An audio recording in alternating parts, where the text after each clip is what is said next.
This is the Troll Patrol, live with Justin Freakin. Welcome to the Troll Patrol, live. It's a freaking Wednesday. I've had trouble with what day it was all day because we did tacos and I'm like, oh, it's Tuesday, Taco Tuesday, and it's not Tuesday, it's totally Wednesday. Cicero, welcome in. But we did dippy tacos, it was awesome. We've had multiple police chases. We got breaking news about Dan Bongino leaving the FBI. Trump's getting ready to tell us he's taking us to war in Venezuela tonight, tomorrow. Has already started. Who fucking knows? We're in for a wild ride tonight, and we're going to find out what's going to happen together. Trump to address the nation in a primetime address at 9 o'clock. Apparently, this is during the Survivor finale, and it's a big fucking deal. So CBS is actually like going to tape delay Survivor and then like push everything else back so Trump can talk.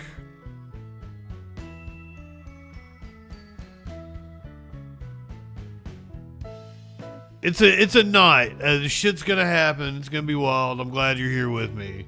I might not be high enough for this shit. DJ Dub, good evening. It's gonna be a wild world until Trumpy goes away. Apparently it has been confirmed. That is what tonight's address is going to be about. That he is going to say something about we are at war, going to be at war with Venezuela.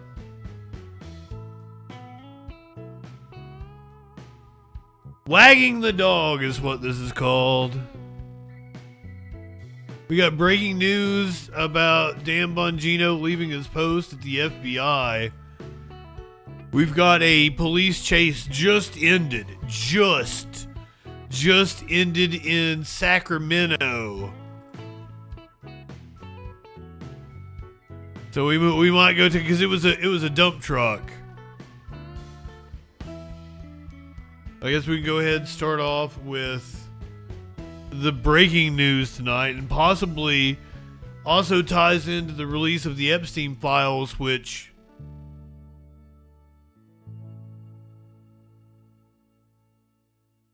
are we actually going to get files on Friday?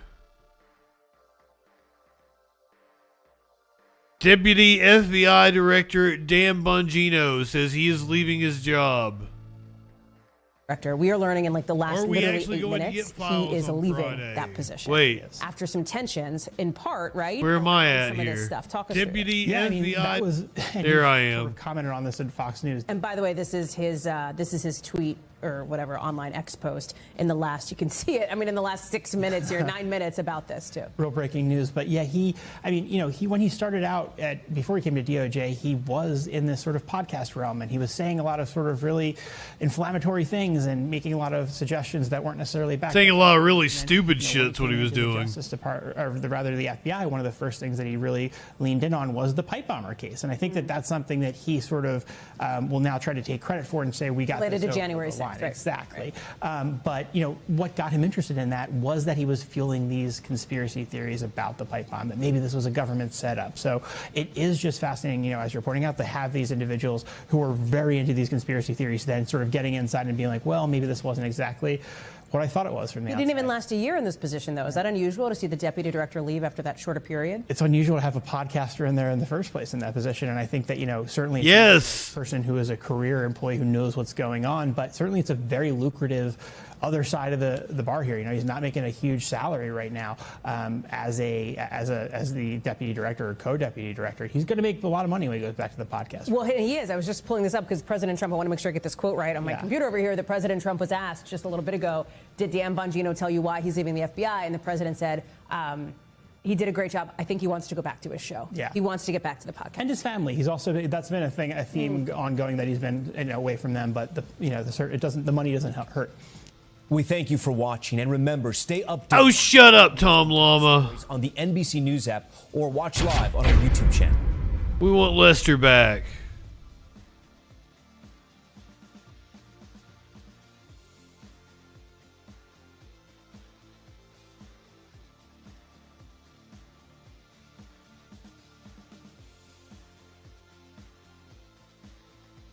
So just moments ago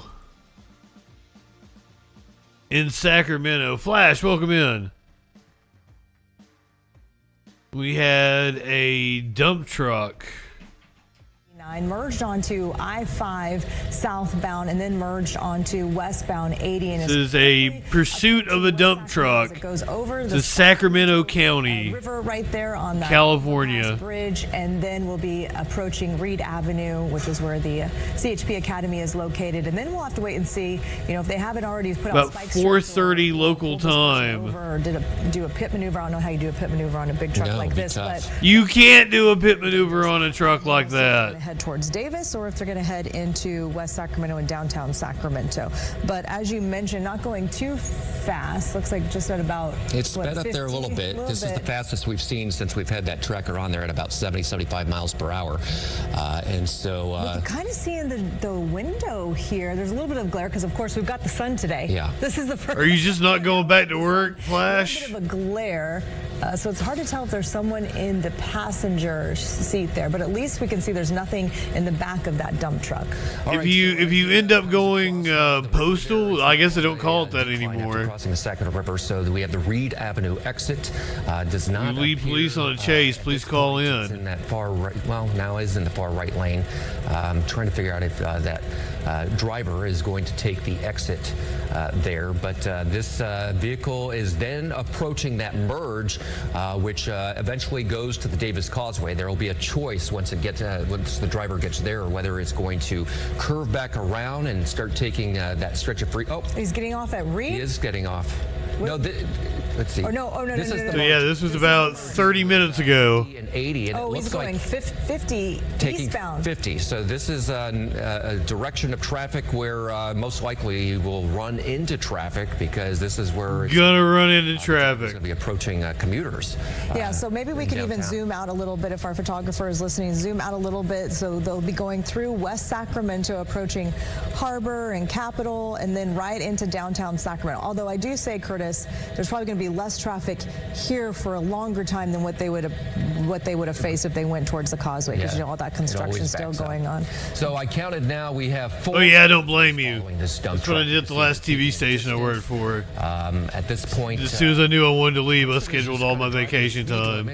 Or a little bit below as it drives right here on Highway 50. This is that stretch of road that has a million different names. It's considered Business 80. It's considered 50. It's covered soon the WX.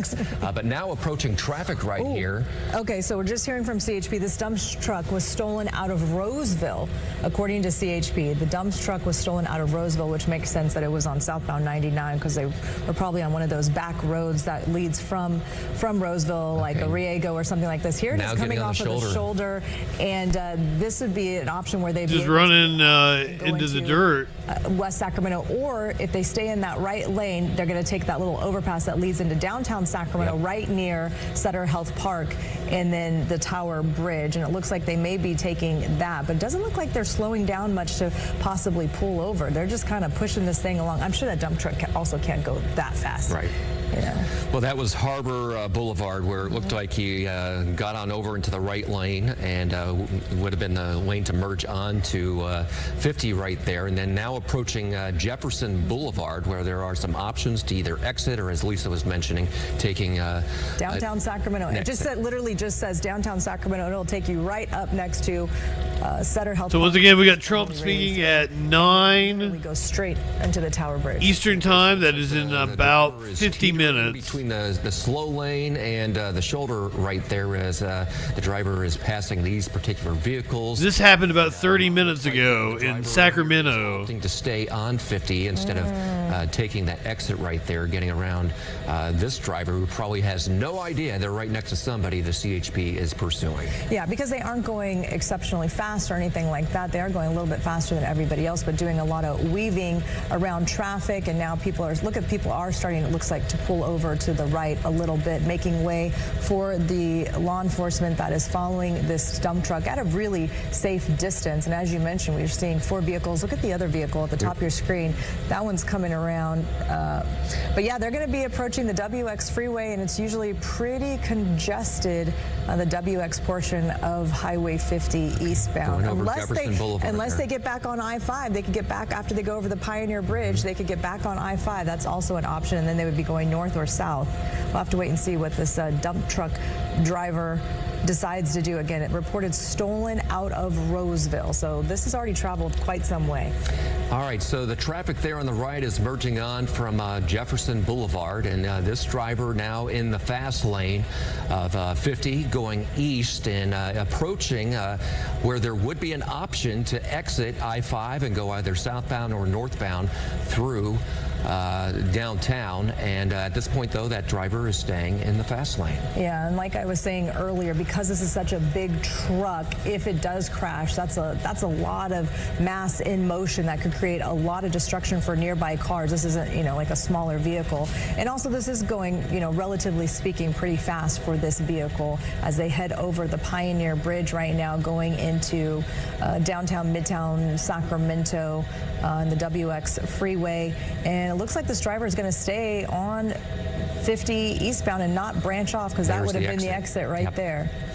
So this driver most likely is going to be approaching some traffic of commuters leaving downtown at the end of the workday, because this is right headed toward downtown Sacramento. Yeah, and there won't be a lot of options for this driver unless they stay on 50. You could try and get back on 99 or the Capital City Freeway, or you're just going to be stuck in this. Or if you exit into Land Park or into downtown, that's going to be a lot harder to get away from officers who are chasing you. But a lot of questions surrounding this. Again, at least it doesn't have a full load in the back of that dump truck. It is interesting, because as it was passing those cars back there, it looked like some cars were pulling over. Oh, for sure. Yeah, I think cars are starting to recognize and see all the lights behind them and start to pull over, because I drive this every day, this portion, and there's no way you're going this fast. People are definitely pulling over and noticing all the flashing lights behind them. And we don't have sound, so I don't know. Maybe there are also sirens going as well, because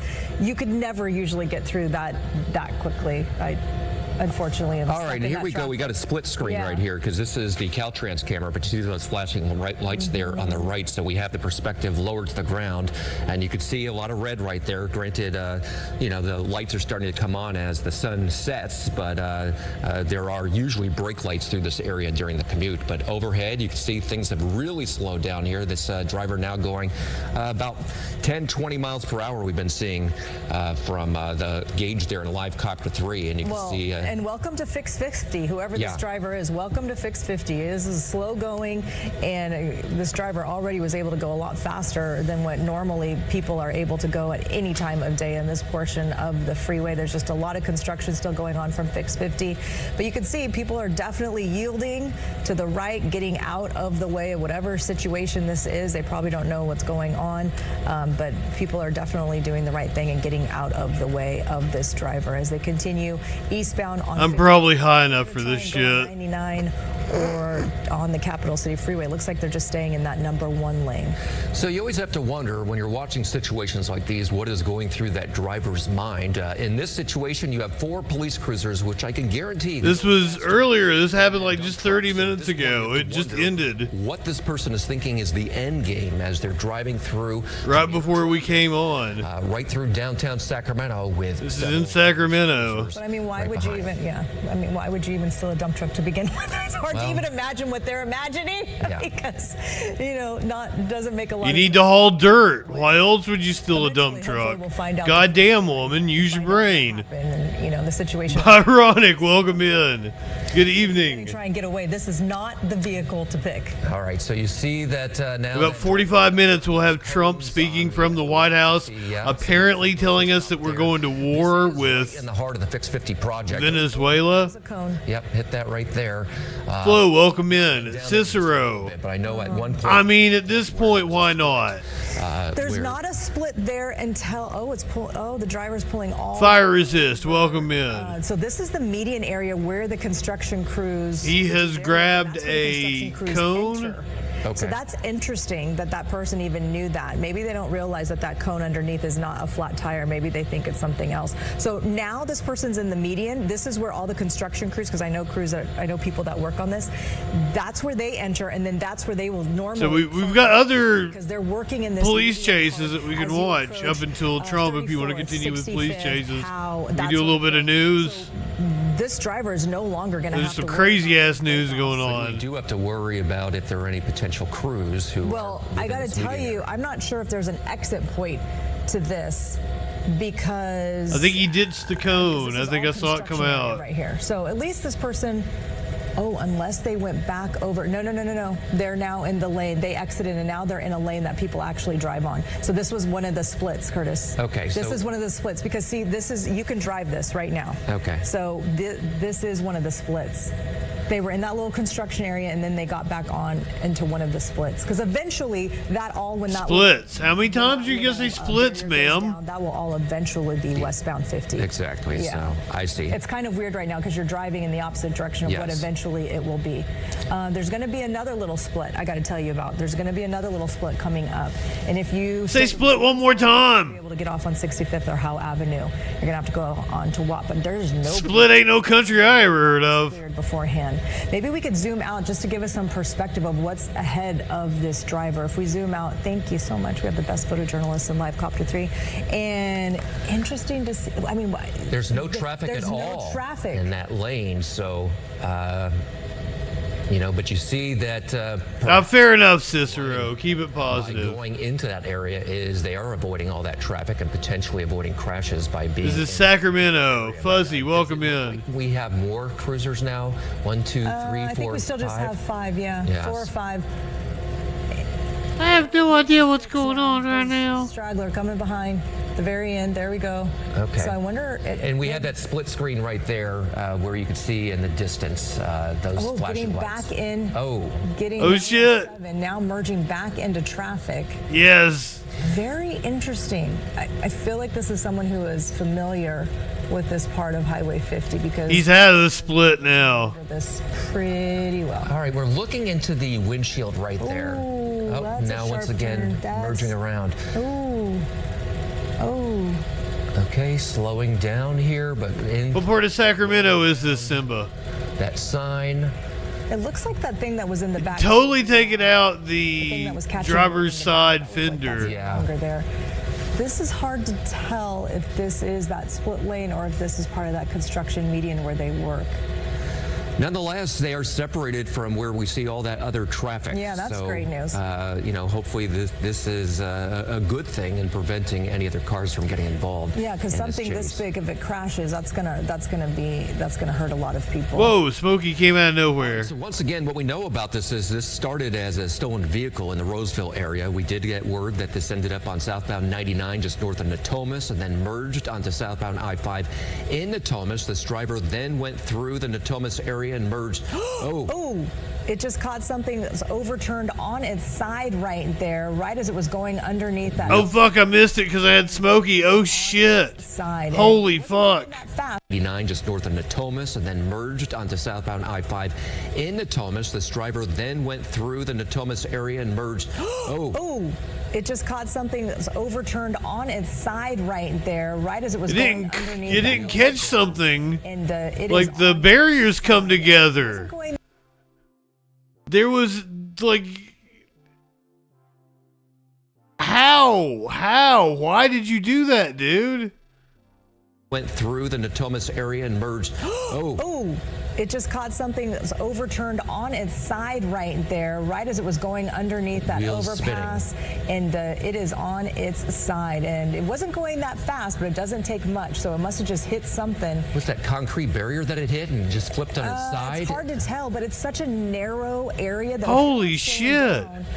You know, I was not expecting that. It was going through that area, and so we'll see. It looks like it. He really split on his side. Which is now up. We saw that back tire still spinning. But you can see those the people, debris. yeah, He's spinning in the split. Jumping over those the little white barriers. I'm not sure if that's law enforcement or if those were construction workers, although I think construction workers were already gone. I see some cops now. Are out of their cars. I definitely smell bacon. Okay, that dude's out. Okay, he's on the ground. You can see the stance of some of those. He has construction colors on. Right, orange shirt. Okay, the driver down on the ground. And that hands orange shirt. Spread. Legs spread, face down. He's laying in fluids that are rushing out of the right there as out of the truck. Looks like they are now taking this driver into custody. That driver got out of there fast. Yeah, curious how they got out. We didn't see the driver get out through the window area at the top, so I don't know if the windshield broke. It looks like the windshield is laying on the ground there. It didn't break. Ready to go, but I don't think It just came out as one piece. Do you guys see it? Is that it right there? Conclusion of a chase we've been. And the window's wide open. Am I seeing that correctly? This chase through the Thomas It may have broke that part of it, but it stayed together. Sacramento, and then the driver got onto eastbound 50 and continued on eastbound 50. It looks like that driver not seriously hurt, now up on his. I think he came out the windshield. Yeah, he's just sticking his hand in They did check the inside. the window hole. Cab, and it doesn't appear anybody else is inside that cab as this. He arm fucked that truck presumably pussy. stolen, is now on its side. And luckily, it's just in this one little, sectioned off lane area and construction area. It's hard to tell if crews had kind of sectioned off this other lane in advance of this driver getting there or what. But and you can see the debris right there, Lisa, of the concrete barrier. But it appears this is the part that. So yeah, this was ending. Ultimately knocked it onto right as we came on. Over the same. Making him straddle the concrete. Watching from the overpass. Getting a little bit of a show, bird's eye view of the end of this chase. Well, I'm just thankful no other cars were involved, and if there's one positive thing about the whole Fix 50 project is that we had that little protected lane to have that dump truck do the chase, and so all the other cars for this time of day were protected. So at least there's the bright spot in all of this. No one else was injured, and the driver doesn't even seem to be injured because that driver was able to get out of that dump truck really fast. Live pictures exclusively from Live Copter 3, the only place you can see this, in that dump truck chase and crash ending on eastbound Highway 50. All right, that's going to wrap that up for us. Coming up here, California is threatening to suspend the sale of Tesla vehicles. I mean, good, I guess.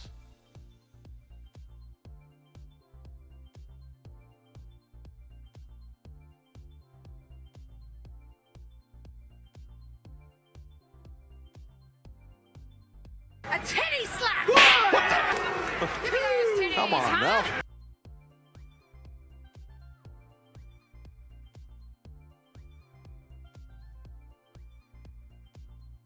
She can show me her split. Let's go to Chicago. Didn't expect that one. I guess we're doing police chases up until Trump in about 35 minutes from the White House. This happened earlier today in Chicago around lunchtime. Now let's check in with Mike Lorber in Sky 5. Apparently there is some police activity you want to tell us about, Mike? What's happening? Marion, we have a high-speed, extremely dangerous pursuit yes. on the south side of Chicago that has been going on for the better part of a half hour. On the south side. 3rd Street, about to approach Damon and Western Avenue. Have gone this. This pursuit started on the west side of Chicago. This is a Honda sedan that is wanted for armed robbery. They have put the alert out that the people Damn, they booging it. to be armed and dangerous. Pursuit started on the west side of Chicago, went all the way in town to the south side of the city. This vehicle has struck another vehicle at 47th and Lake Park. It is driven in the wrong direction on Lakeshore Drive and other streets. It drove on the sidewalk in Bridgeport at 39th by the Dan Ryan, almost striking a Chicago police officer. This is a very, very dangerous situation. What you're seeing right now from this vehicle, driving in the wrong side of traffic, it's been doing this over and over again. So Southbound. 3rd Street. We are coming up, I want to say, on Western or California Avenue here. Let's say Kedzie, 63rd and Kedzie, heading southbound. Again, this pursuit's been going on about 40 or 50 minutes. It's been followed by the Chicago Police Department and local Chicago police officers. The ISPERN alert was put out also. That's the Illinois State Police Emergency Response Network. Now heading towards the middle of Marquette Park here. We are southbound on We don't get a lot of chases 7th Street in Chicago because it's kind of, you know, dense. Again, this vehicle has already caused one crash. It's hard to do what he's doing right now. 67th and Kedzie.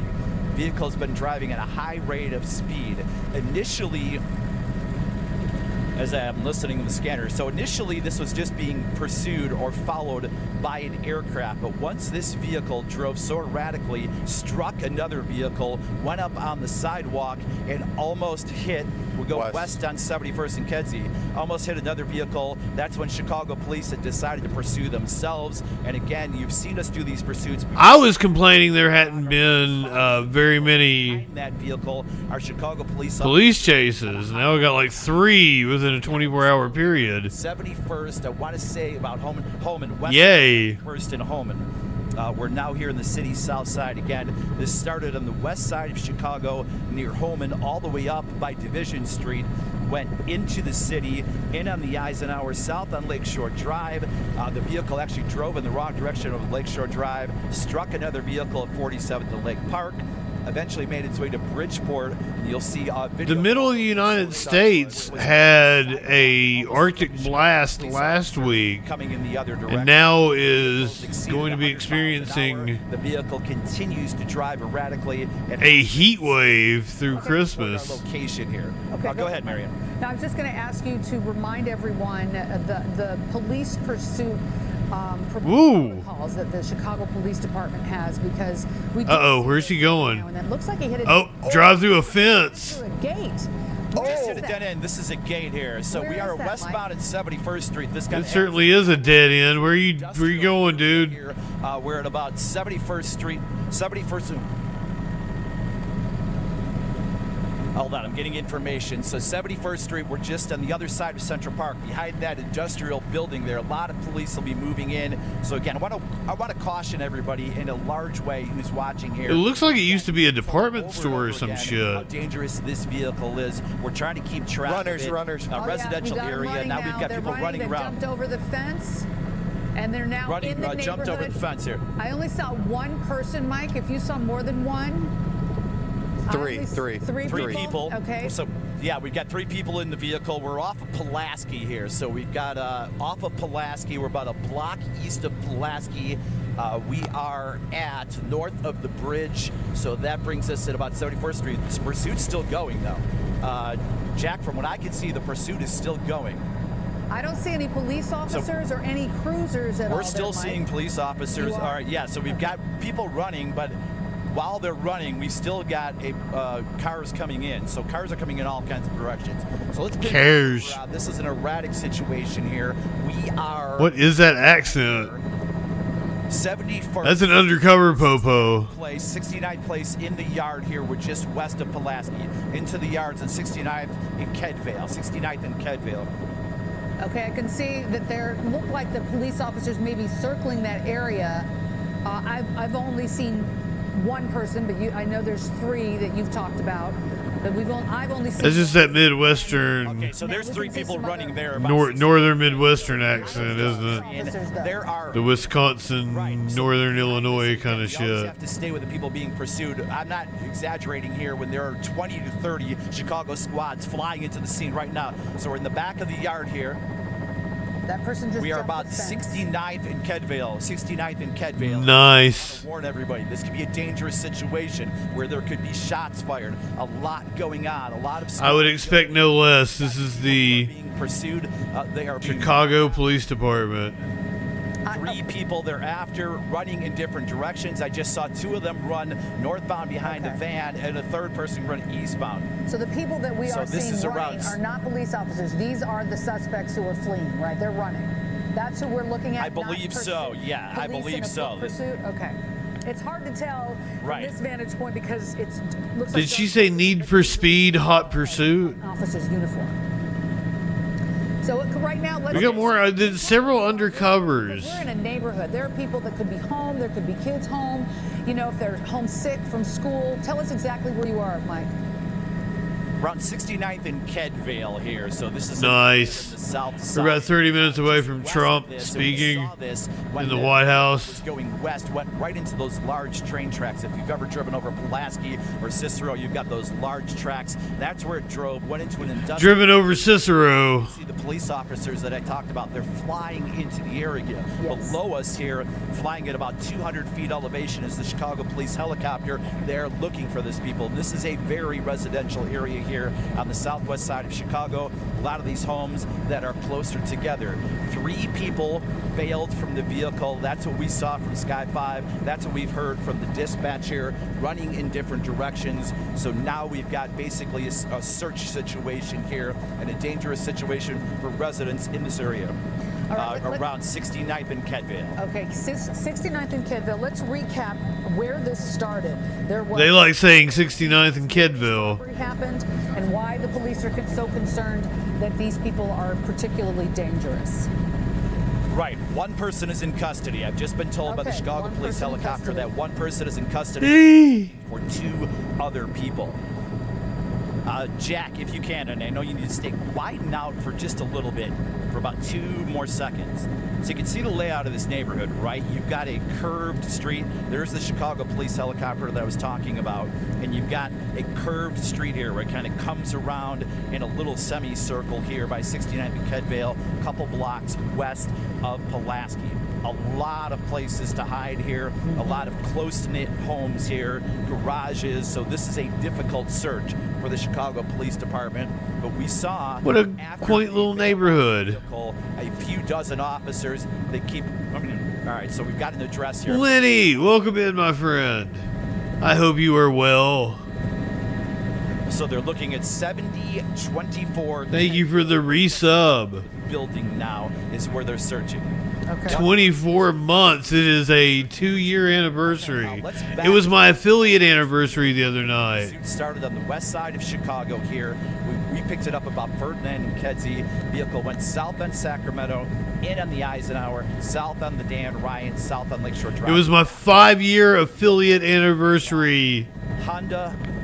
Monday night? No, Sunday. With 3 people No, inside. Tuesday. It was only being followed by I the don't police know. helicopter. It got off at Oh, hey. 47th Street Yeah, on the come on south in. side, struck a vehicle at 47th and Lake Park, did a U-turn, went on Lakeshore Drive, drove on the wrong direction of Lakeshore Drive. At that point, I think the police consider this a dangerous situation. They started pursuing from the ground as well. Went to 39th Street and 31st. There was a situation, you'll see a video that we got of this later, 39th and near Wallace, where the vehicle went the wrong direction. War Machine, welcome in. This was about lunchtime today in Chicago. That landed it out. Thank you for throwing some bits out there. Thank you, my Went friend. westbound into the neighborhoods and bailed here after it went through a fence at 71st Street, ended into a dead end west of Pulaski.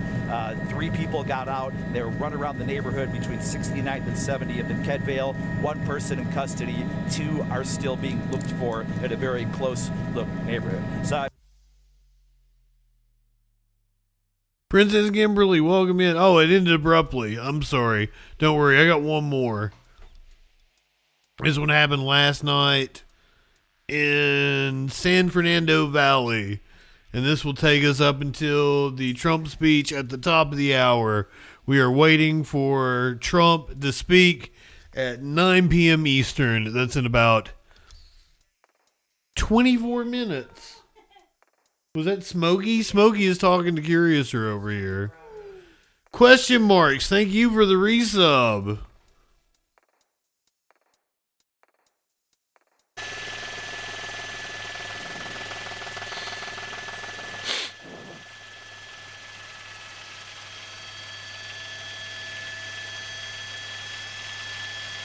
He has his caution lights on for the...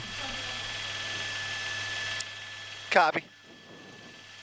I mean, it is dark. What was this? What are we smoking right now? We have stocked up on so many. I think it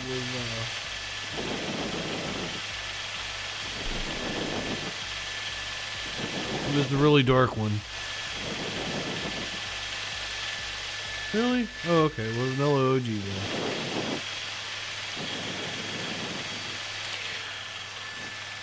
Welcome, everybody, as you join us live on ABC7.com and our 24/7 streaming channels.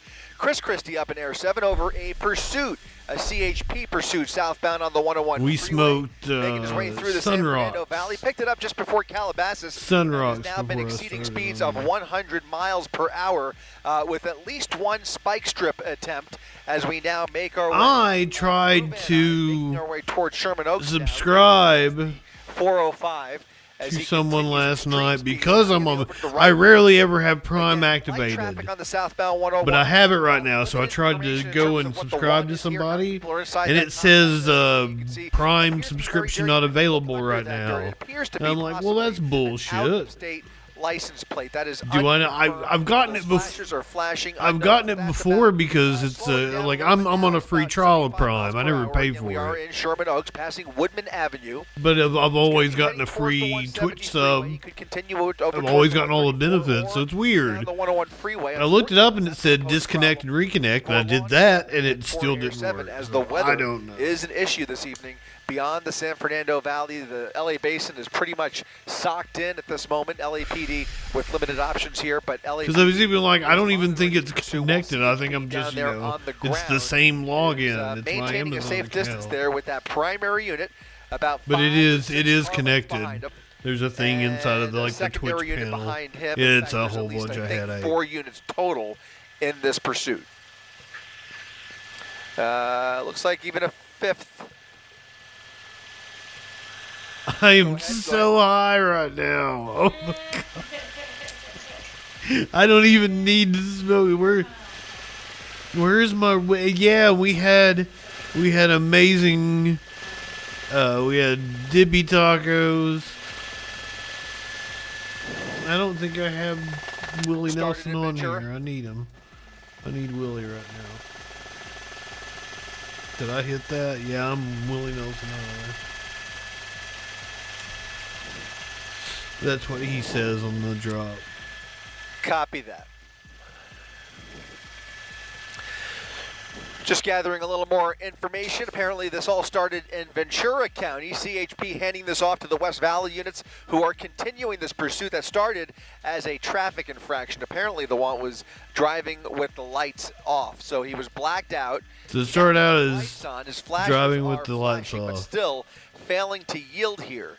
We don't have much more information than that beyond what we can see and what we've already reported here, but it's a Toyota RAV4, black in color, with out-of-state plates that are apparently difficult to read. But you can see he is slowing down just a little bit, over to the right lane, still doing about 65 miles per hour.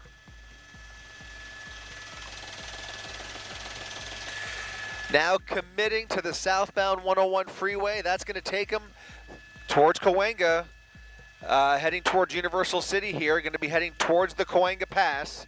And if he doesn't get off before then, again, that's going to be an issue. But we'll continue to follow this pursuit as long as we can. It looks like there's either maybe a cell phone or something in the passenger seat that's glowing there. It's glowing.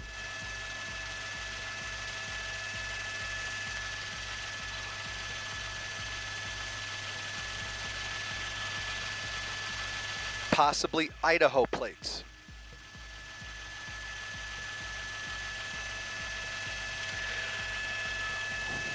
Interestingly, as I mentioned earlier, they have attempted at least one spike strip, presumably That happened on the freeway, unless he got on the freeway afterwards. But this has been a CHP pursuit for as long as we can tell.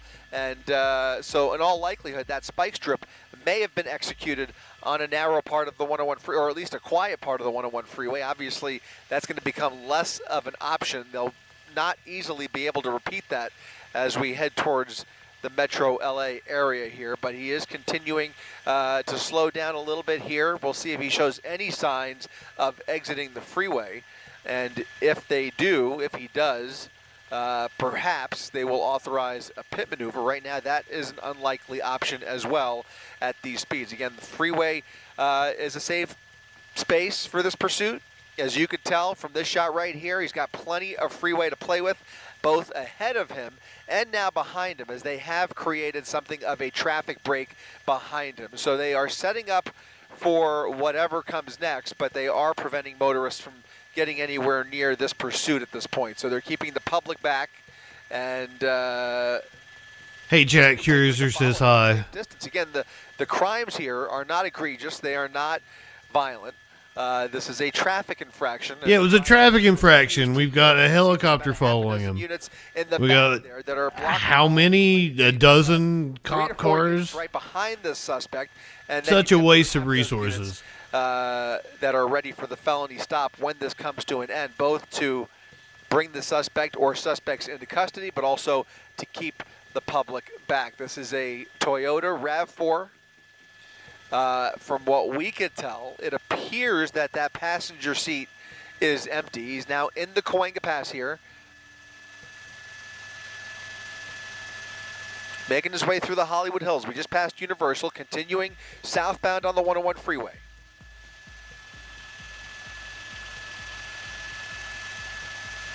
Slowing down a little bit more. We'll go ahead and throw up our real-time speed tracker here. You can see he's doing roughly 50 to 60 miles per hour, give or take there. You can see him starting to speed up slightly, continuing downhill, down the incline here, heading into Hollywood.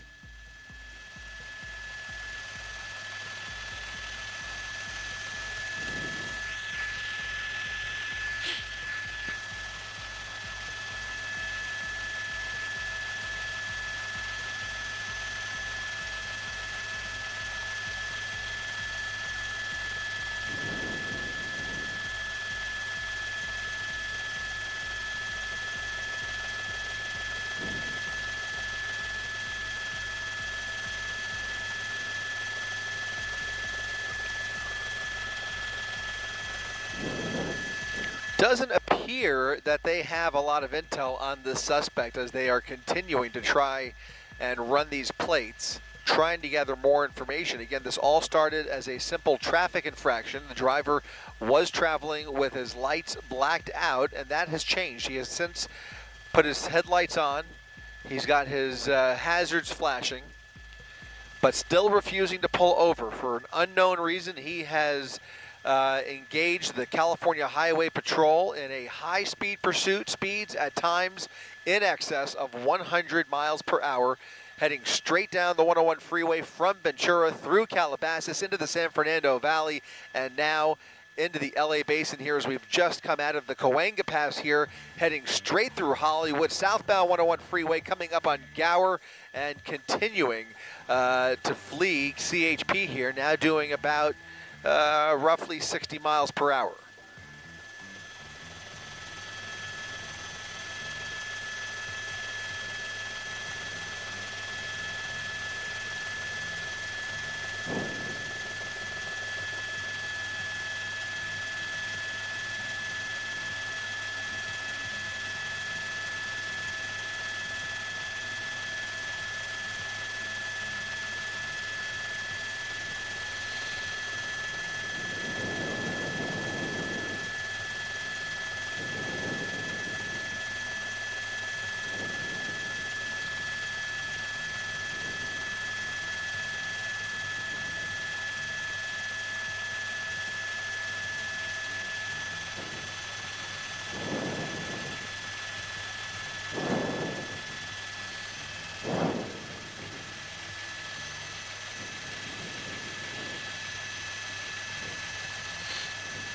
You're about 15 minutes away from Trump speaking from the White House.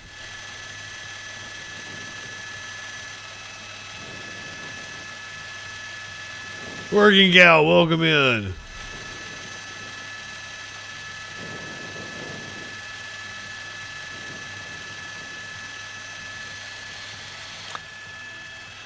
And as we make our way closer, Man Flash, a lot of the Toyotas are more American than American cars. the opposite direction, there are CHP units behind him.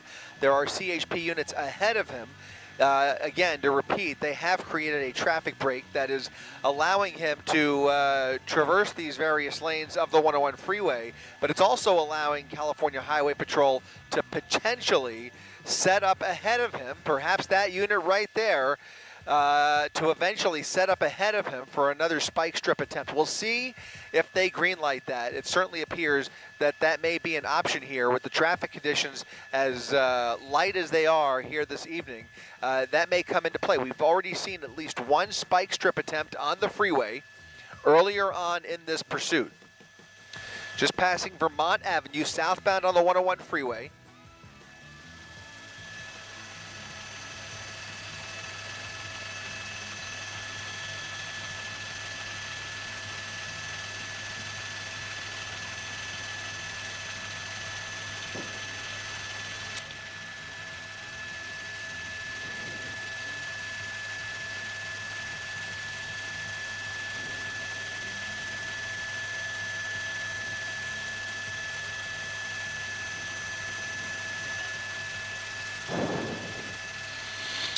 Check out that traffic on the entrance ramp there. California Highway Patrol has now been able to shut down the entrance ramps to the freeway. They are setting up for that spike strip.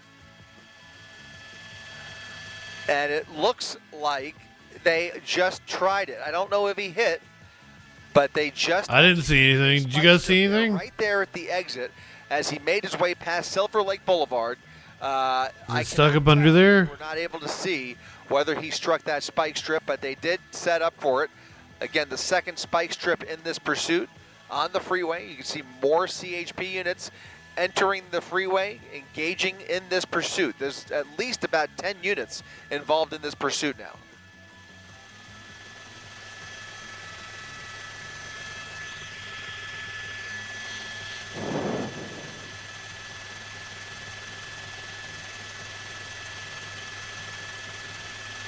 Hey, Smokey.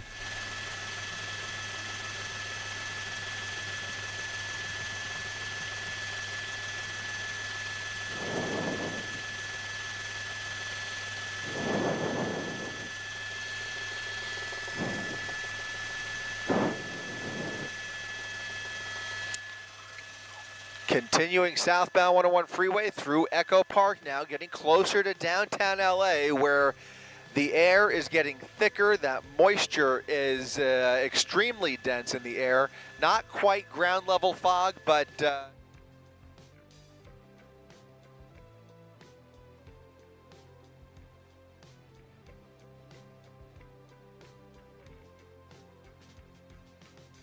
this to an end.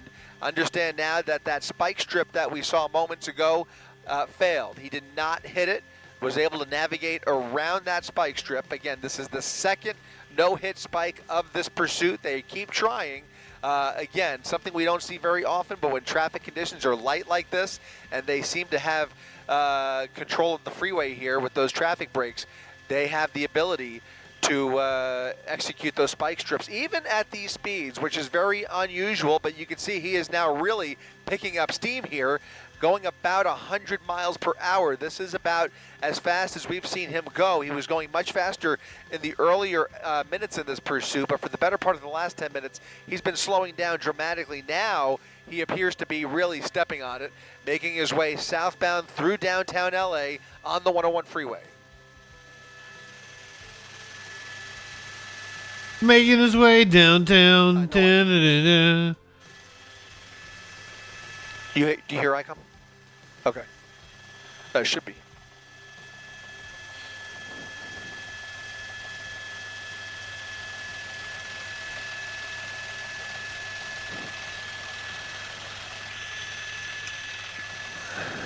Think she might have been a fascist, Flash?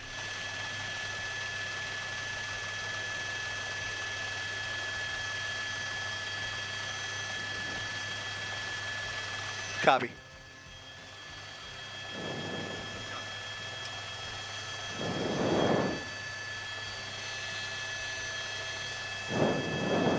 You can go ahead and widen out. There you go.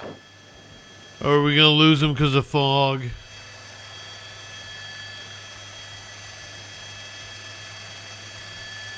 A titty slap! Mark, we've been watching this pursuit. California Highway Patrol chasing a Toyota RAV4 down the 101 freeway out of Ventura County, refusing to yield after they attempted to pull him over for driving with his lights off. The vehicle was blacked out, has since put his lights back on. He's been driving with his hazards on. We've got some video to show you from moments ago as he made his way down the 101 freeway through the San Fernando Valley, eventually through the Cahuenga Pass into Hollywood, straight towards downtown LA, where, as you can see from our shot right here, the weather has dropped dramatically. The ceiling is very low. LAPD air support unable to follow this pursuit because of the dense fog in the air there. We are peering through the buildings of downtown LA. That suspect continuing down the 101 freeway and just this happened last night. I might onto the eastbound side be able to find what happened. Freeway. It's now going to come down to those ground units. About at least a dozen California Highway Patrol units engaged in this pursuit. There were two separate spike strips. Both of them failed. He was able to navigate around those spikes and is now continuing his run from California Highway Patrol, Mark.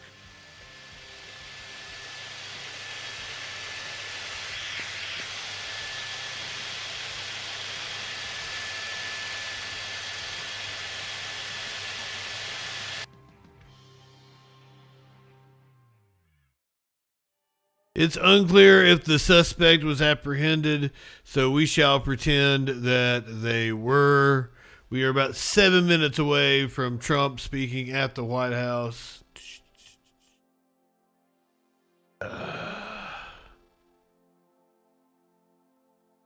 Let's talk about Jack Smith. Jack Smith, kind of a big deal. He testified behind closed doors today. In the midst of a steady drumbeat of news of Donald Trump's retribution campaign continuing to target his political opponents and anyone and everyone who has ever sought to hold him accountable, comes something different. A welcome dose of reality, courage. Jinx, you owe me a Coke. The rule of law from the prosecutor who brought two of the most significant cases against Donald Trump. Happening right now, former special counsel Jack Smith is testifying on Capitol Hill behind closed doors. He had asked to do this publicly, but was rejected by the Republican chair of the House Judiciary Committee, Jim Jordan, who said, no, you can't answer these questions in public. But then he proceeded to subpoena Jack Smith so he could testify today in secret. That means this may be as close as the public gets to an accounting of the two investigations run by Jack Smith, both the federal investigation into Donald Trump's efforts to overturn his 2020 election defeat, as well as the classified documents case. Our Capitol Hill team obtained excerpts of Jack Smith's testimony. He told the committee this, quote, I was taught as a young professor to follow the facts and the law and to do so without fear or favor, to do the right thing, the right way, for the right reasons. For nearly sounds reasonable. 2 decades, I have been a career prosecutor. I've served during Republican and Democratic administrations, and I have been guided by these principles in every role I have held. If asked whether to prosecute a former president based on the same facts today, I would do so, regardless of whether the president was a Republican or a Democrat. Jack Smith also defended both of the cases he brought against Donald Trump, the cases that now form a lot of the terrain in Donald Trump's twist. Man, it sure would have been nice to see those play out, wouldn't it have? More from his testimony, quote, our investigation developed proof beyond a reasonable doubt that President Trump engaged in a criminal scheme to overturn the results of the 2020 presidential election and to prevent the lawful transfer of power. Our investigation also developed powerful evidence that showed President Trump willfully retained highly classified documents after he left office in January 2021. storing them at his social club, including in a bathroom and a ballroom where events and gatherings took place. He then repeatedly tried to obstruct justice to conceal his continued retention of those documents. The decision to bring charges against President Trump was mine, but the basis for those charges rests entirely with President Trump and his actions. Now, while we did not hear any of those words from Jack Smith ourselves today, we have heard from people across the ideological spectrum. We've heard them testify to the strength of those cases that Jack Smith brought against Donald Trump. Those voices corroborate a lot of what Jack Smith said today behind closed doors, and they even include Donald Trump's former Attorney General, Bill Barr. You have to remember, a conspiracy crime is completed at the time it's agreed to and the first steps are taken. Conspiracy crime. That's when the crime is complete. From a prosecutor's standpoint, I think it's a legitimate case. That's where we start today with Democratic Congresswoman Zoe Loughlin of California. She was a member of the House Select Committee. Not only did we have the Jack Smith testimony today, which is wild, we had the fallout from the Susie Wiles Vanity Fair interview. She apparently about the I am so fucking high. We smoked Sun Rocks before the stream, and then she just came in. I'm gonna take a hit though. I'm gonna keep going. It's like those dippy tacos we had earlier. Trump's chief of staff, Susie Wiles, gave an interview to Vanity Fair saying all kinds of crazy shit, including like Elon being addicted to ketamine. She said, like, I never said those things. Vanity Fair lied. And Vanity Fair was like, we have the tapes. Trump is apparently sticking by her. Now to the explosive interview from inside President Trump's inner circle. His chief of staff, Susie Wiles, who has preferred to stay in the background, giving nearly a dozen on-the-record interviews to Vanity Fair, revealing she was the child of an alcoholic and saying President Trump has, quote, an alcoholic's personality. Tonight, President Trump responding to Susie Wiles' comments. As for Wiles, she says the story is a hit piece. Mary Bruce at the White House. She is President Trump's most powerful and trusted aide, more comfortable behind the scenes than in the spotlight. Now, I know you guys don't want to hear it, but Susie Wiles can absolutely be my GOP mommy.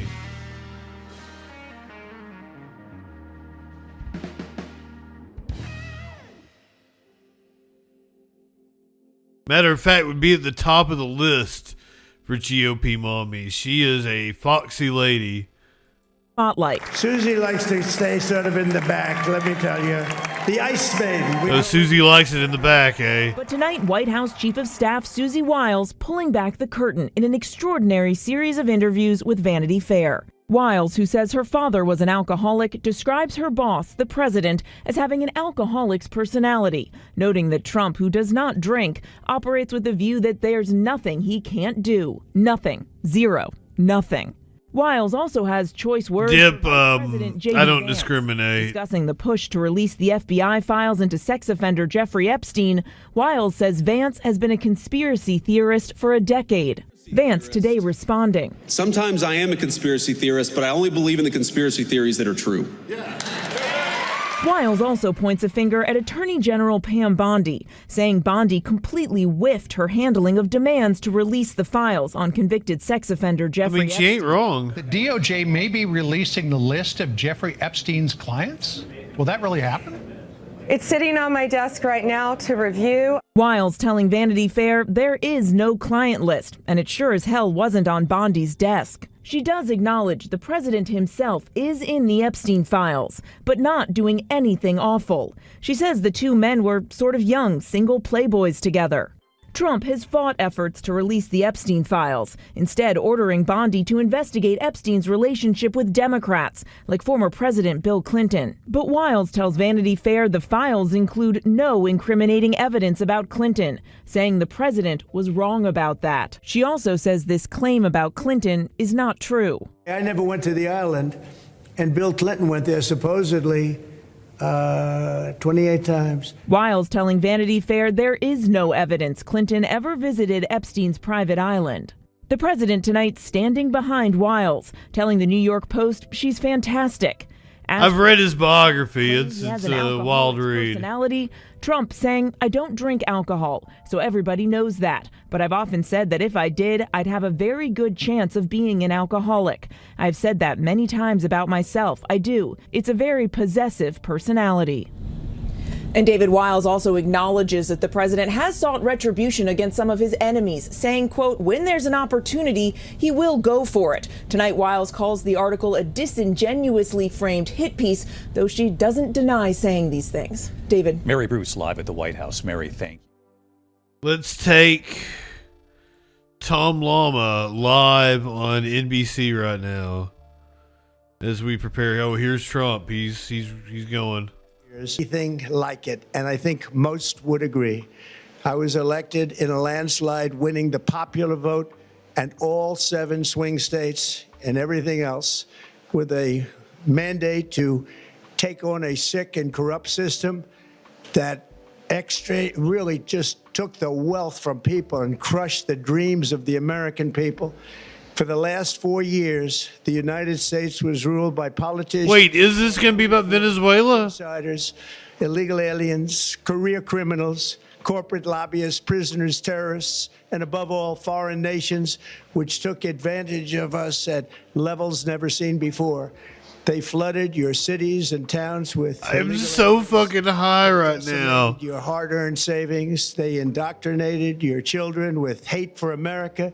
They just released a level of violent felons that we had never seen to prey on innocent.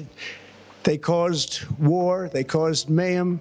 They caused a horrible situation all over the globe. But now you have a president who fights for the law-abiding, hardworking people of our country, the ones who make this nation run, who make this nation bring safety to our most dangerous cities. Just take a look at Washington, D.C. It's at levels of safety that we've never seen before. And they decimated the bloodthirsty foreign drug cartels. We did that all by ourselves with our people, and we're so proud of it because they were poisoning and destroying our population. Drugs brought in by ocean and by sea are now down 94%. We have broken the grip of sinister woke radicals in our schools, and control over those schools is back now in the hands of our great and loving states where education belongs. After rebuilding the United States military in my first term, and with the addition we are adding right now, we have the most powerful military anywhere in the world, and it's not even close. Look at the facts. Under the Biden administration, car prices rose 22%, and in many states, 30% or more. Gasoline rose 30 to 50%. Hotel rates rose 37%. Airfares rose 31%. Now, under our leadership, they are all coming down and coming down fast. Falling incomes, our policies are boosting take-home pay at a historic pace. Under Biden, real wages plummeted by $3,000. Under Trump, the typical factory worker has seen a wage increase of $1,300. For construction workers, it's $1,800. For miners, we're bringing back clean, beautiful coal. It's $3,300. He knows a lot about miners. First time in years, wages are rising much faster than inflation. Remember that. The wages, just look at it. Wages are going up much faster than inflation. How big is that? Very importantly, there are more people working today than at any time in American history, and 100% of all jobs created since I took office have been in the private sector. Think of that. 100% of all jobs have been in the private sector rather than government, which is the only way to make a country powerful and great. Next year, you will also see the results of the largest tax cuts in American history that were really accomplished through our great, big, beautiful bill, perhaps the most sweeping legislation ever passed in Congress. The sports cards might be onto something. Different bills up into one beautiful bill. That includes no tax on tips, no tax on overtime, and no tax on Social Security for our great seniors. Under these cuts, many families will be saving between $11,000 and $20,000 a year, and next spring is projected to be the largest tax refund season of all time.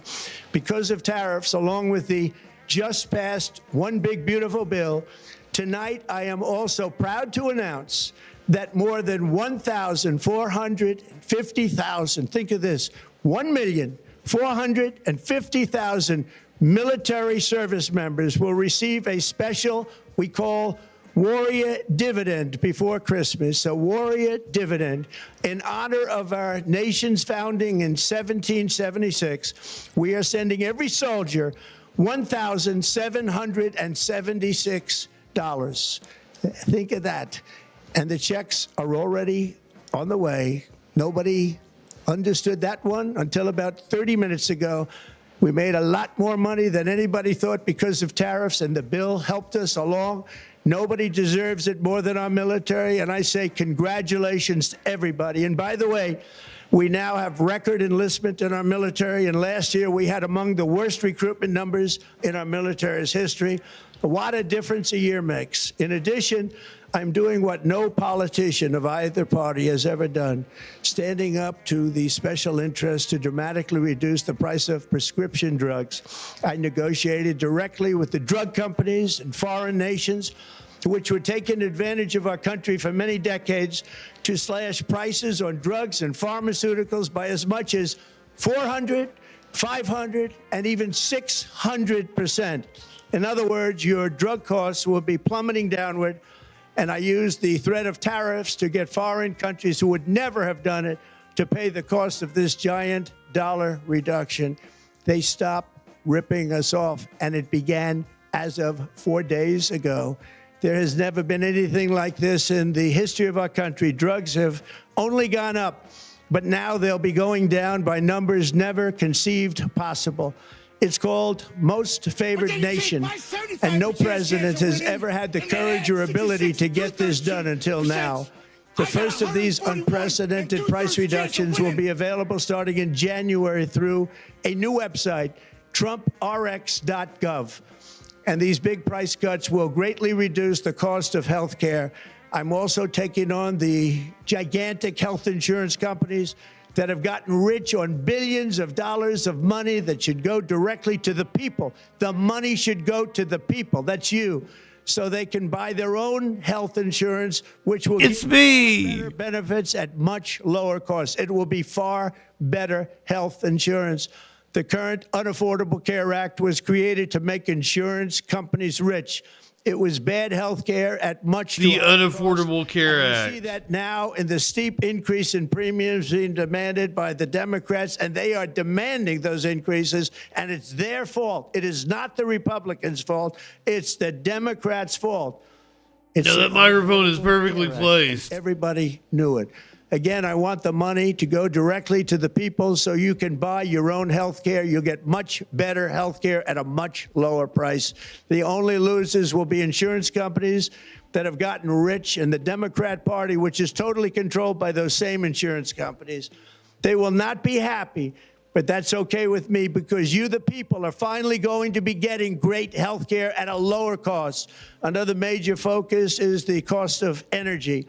For years, the radical left Democrats exploited the green energy scam as an excuse to funnel many billions of dollars into their own massive slush funds as their energy restrictions drastically drove You know he's got the State of the Union in like 3-4 weeks. Electricity costs surged 30 to 100% under Biden, and the typical family lost $5,000 to $10,000 in higher energy costs. Think of that, $5,000 to $10,000 you lost.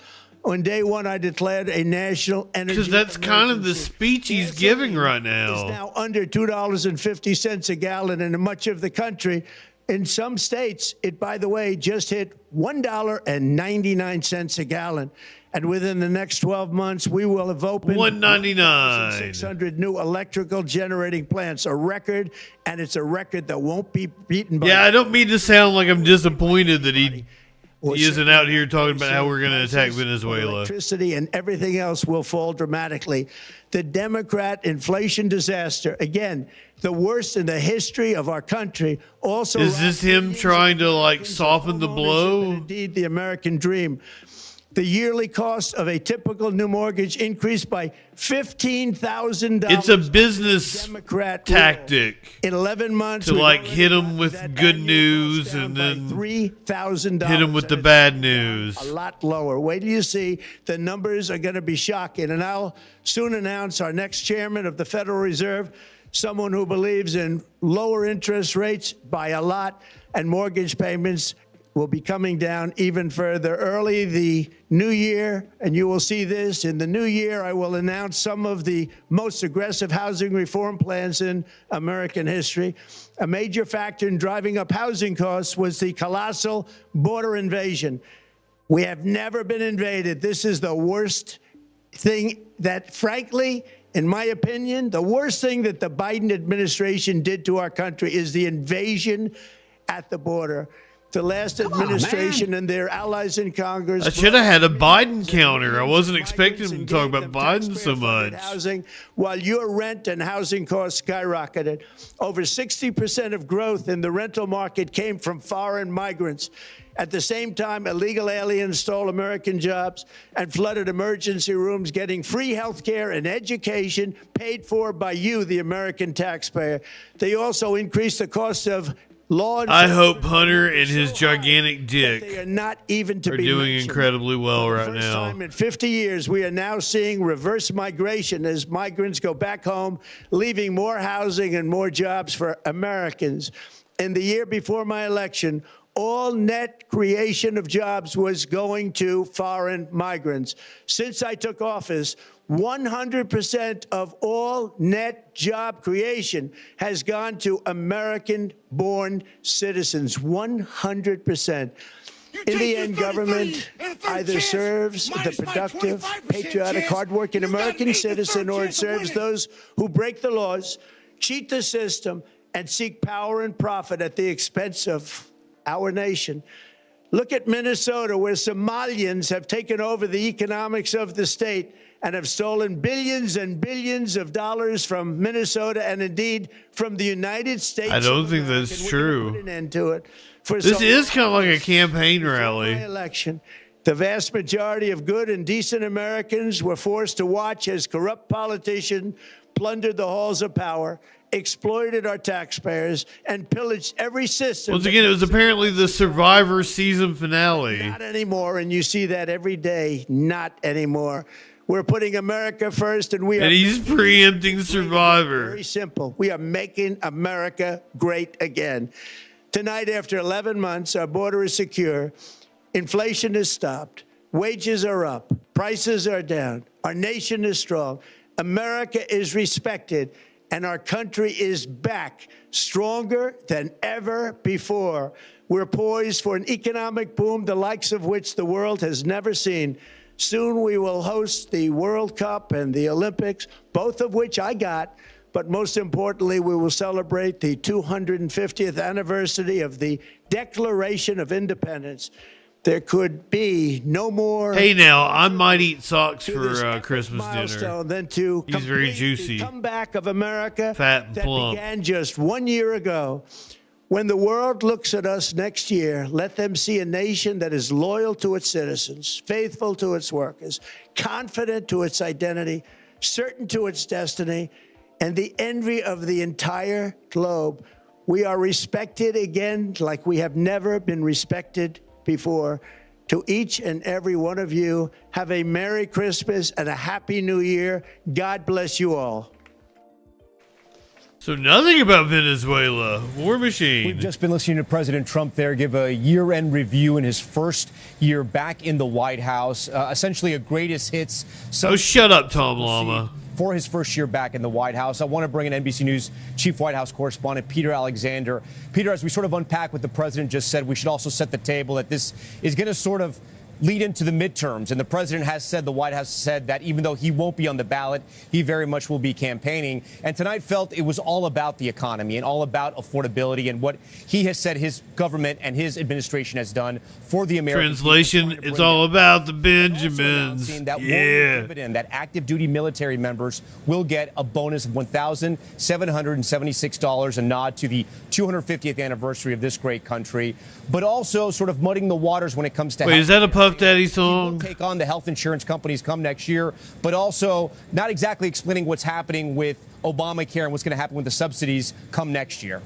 Yeah, Tom, I think there's a lot to unpack. To be very clear, what you just heard from the President Trump tonight from the White House was indistinguishable in many ways from what you hear on the trail in the form of a political rally, except he had the sort of cheery greenery here behind him. I think fundamentally what the president did was, with the sort of brisk pace and that intense energy, is again lay out a series. Oh, I thought it sucked.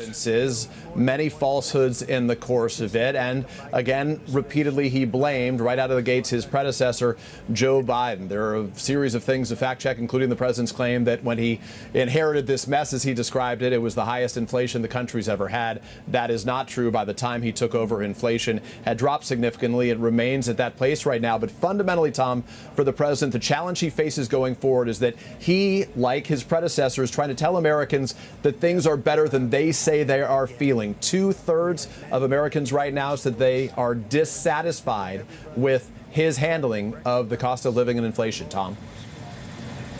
All right, Peter Alexander for us. That's going to conclude this NBC News special report. We have more context and analysis live right now on NBCNews.com, and we'll have much more ahead on your local stations and our streaming platform, NBC News Now. I'm Tom Yamas, live in Houston. We thank you for watching. Wait, have I been saying it wrong? Is it not Tom Llama? New video footage is coming, so I'm pretty hopeful that he said Tom Yamas. Faith in this department, and I got full faith in the federal partners that I work with. Shut up, Lester. I'll tell you, in 32 years of service, I never thought that.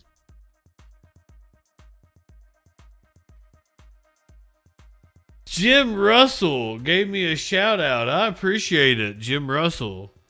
We got some new peeps in the chat I didn't give a shout out to while Trump was speaking. T Minus Sports Cards, welcome in, Big Ben.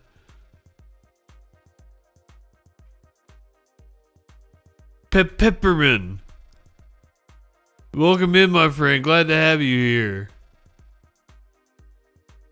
Be Evil, welcome. I think I got everybody. I'm JustinFREAKIN. We find out what that news be doing. I thought this was going to be a thing about Venezuela. It had nothing to do with Venezuela.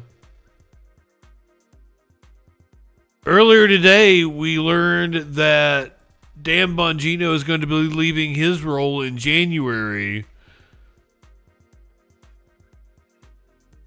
as the deputy FBI director. Trump reacting to Russell raid. Oh, hell yeah. Welcome in, Raiders. Good evening. Thank you. My name is JustinFREAKIN. Oh, shit. Oregon Gal throwing out the gift subs. Welcome, peeps. My name is JustinFREAKIN. We find out what that news be doing Sunday through Thursday at 8 p.m. Eastern. We also do some police chases. We really like police chases around here. We got live music Mondays.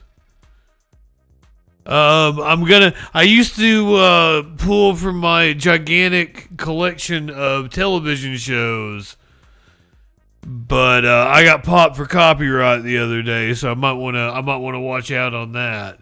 But if you're new here, let me give you a breakdown of what you can expect. This is a fun little video. Go ahead, light one up, tip one back. It's all right to have a little fun before you hit the sack. I'm Justin Freakin. All we're establishing is this guy's wicked sick aesthetic. Not high enough for this shit. I guess I gotta thank Matt Walsh for introducing me to Justin Freakin. Hey there, y'all. We're about to get stupid, locked into what that news beat doing. Fu Manchu and a slick bandana, colder than ice, smoother than Santana. Audio, video, chat and calls. Right-wing nut jobs haunt the halls. What you wanna watch? Hey, what you think? And there's only one choice. It's Justin Freakin. The guy's, he's a formidable voice in the culture. Light one up and tip one back. It's a right to be high. Let's grab a snack. It's fucking news, quick panic attack, and play your cards right and get a titty slap. Jump in Discords, have some fun. The man will talk to everyone. Get high and try to debate. When shit pops off, chat thinks it's great. What do you think you're doing? Join the troll patrol. Wherever discourse is brewing, he gives it that southern drawl. So let's go ahead and bring in Justin. Hey Justin, how's it going, brother? First of all, I want to say you're poser South. I'm in Alabama. I'm the real South. Okay, all right. So why don't you tell us what it takes to be a man? Well, I don't know. I'm in Alabama and I'll fuck a man in a dress. Why won't you fuck a man in a dress? Are you that insecure that you won't fuck a man in a dress? That's fantastic. So you're okay with that, right? Yeah. Why wouldn't I? Right-wingers are morons. Light one hit and hit one back. One more click before we hit the set an alert when that shit goes live. Social fucking support and hit subscribe. Light one up and take a hit. He does no harm, but he takes no shit. He's the last one standing when the ship is sinking. Let's take another rip for Justin Freakin. Light one up, tip one back. I'm Justin Freakin. Not high enough for this shit.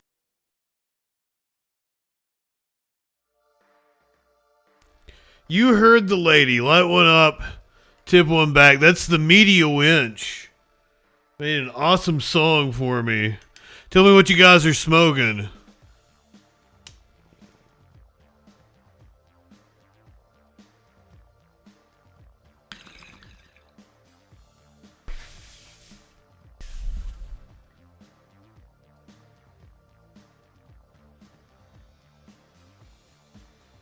Peach OG Sativa. Hell yeah.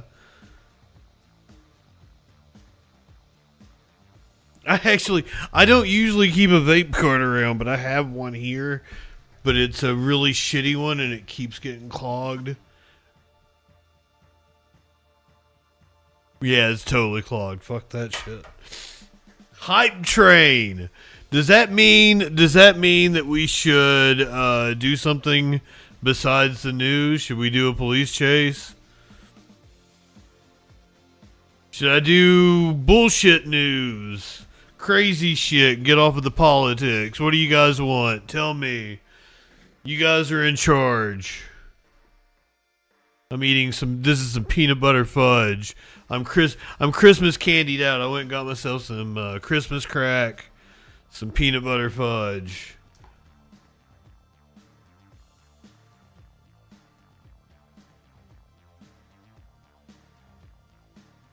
Oh, UFO? I'm not the guy for UFO lore. Producer Dave is probably the guy that knows a little bit more about UFOs.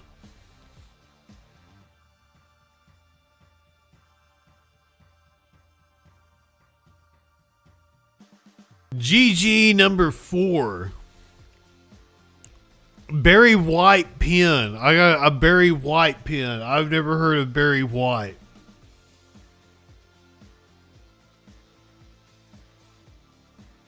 Red hair skunk. Love it.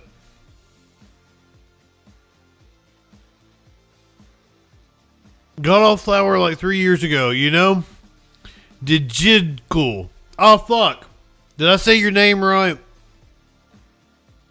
I'm bad with names. I'm bad at fucking people's names up. And I'm sorry for it. I probably should get off flour. It probably would do wonders for my lungs. I have like a persistent cough. I'm constantly clearing my throat.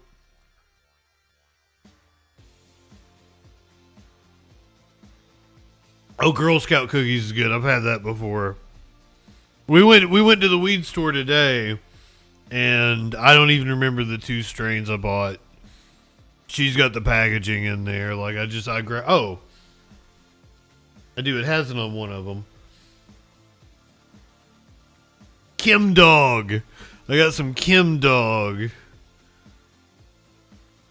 And then we got some Sun Rocks. I don't remember what the other sativa was. It was in a big bag.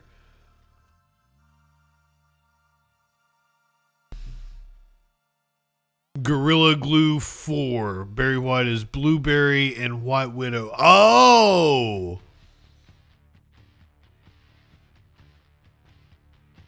They seem to have some pretty older.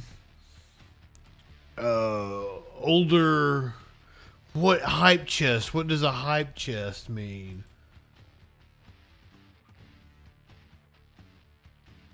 Choo choo. We went to the weed store and I got some Sun Rocks and we smoked that before the stream. And I'm completely like plastered.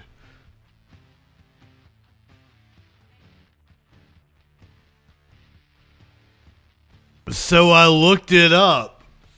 Moon rocks are apparently like a lesser quality. They'll use like a mixed. Hold on, let me.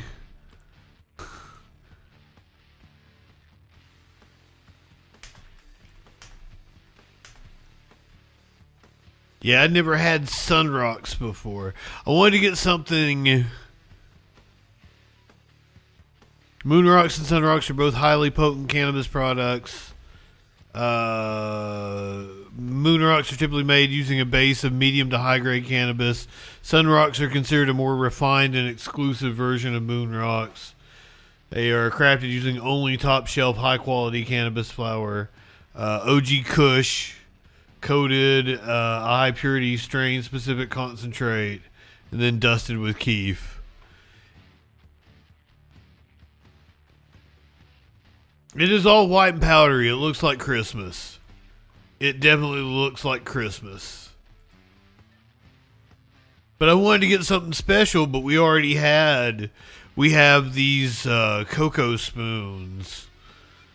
And then we already had concentrate. So like I was like, what else can I get? And the Sun Rocks was like the only thing on the because they didn't have a lot of shit, but they had like all the exotic, the top shelf stuff.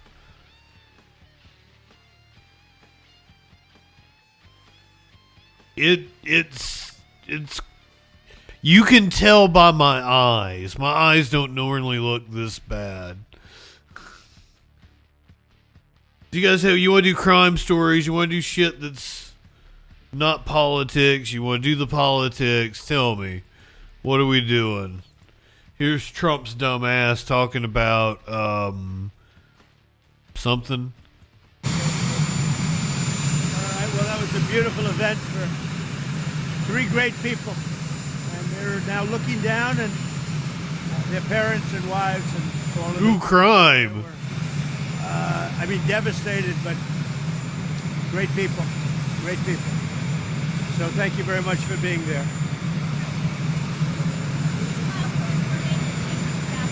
Yeah, she's doing a great job. Kelly.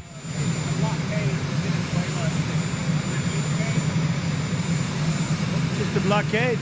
Not going to let anybody going through that shouldn't be going through. You remember they took all of our energy rights. They took all of our oil from not that long ago, and we want it back. How can Venezuela take our energy rights? That doesn't make any sense. But they took it. They illegally took it.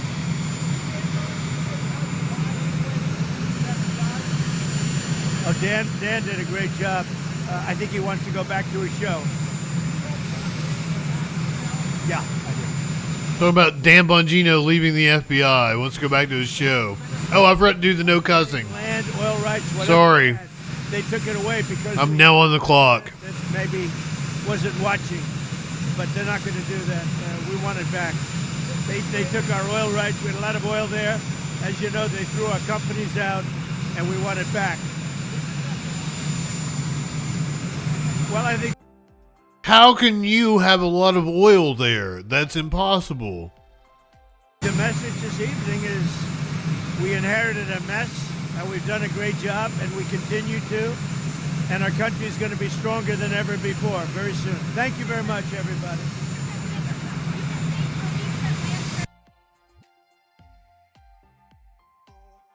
Yeah, let's say screw politics.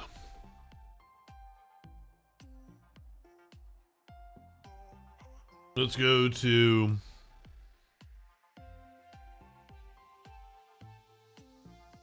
This is in Nashville. We've been covering the saga of the neo-Nazis. One of the neo-Nazis in Nashville gonna be spending Christmas behind bars. A local neo-Nazi with a reputation for violence maybe served his Christmas dinner in jail this year because of an ill-timed lewd gesture in court. That gesture you see right there, a raised middle finger aimed right at News Channel 5's camera, and the judge was not happy with it. Sean Kaufman was one of the white supremacists who involved themselves in Franklin's race for mayor a couple of years ago. Kaufman was back in court today in Perry County facing allegations he violated a court order to stay away from his ex-girlfriend. He's waiting trial on domestic violence charges for allegedly abusing her. A circuit court judge, William Lane, decided that he would let Kaufman back out on the streets again, but first he would be required to post a higher bond. Court officials were preparing to take him back to jail there when Kaufman suddenly expressed his displeasure with News Channel 5 and our reporting. Well, a few minutes later, Kaufman was hauled right back in front of the judge. I'm not going to have anybody flipping people off in my courtroom. You understand? So I'm going to revoke his bond and he can stay in custody until we get this thing tried. Authority of the ball. That's it. Okay. Thank you. Thank you, Your Honor.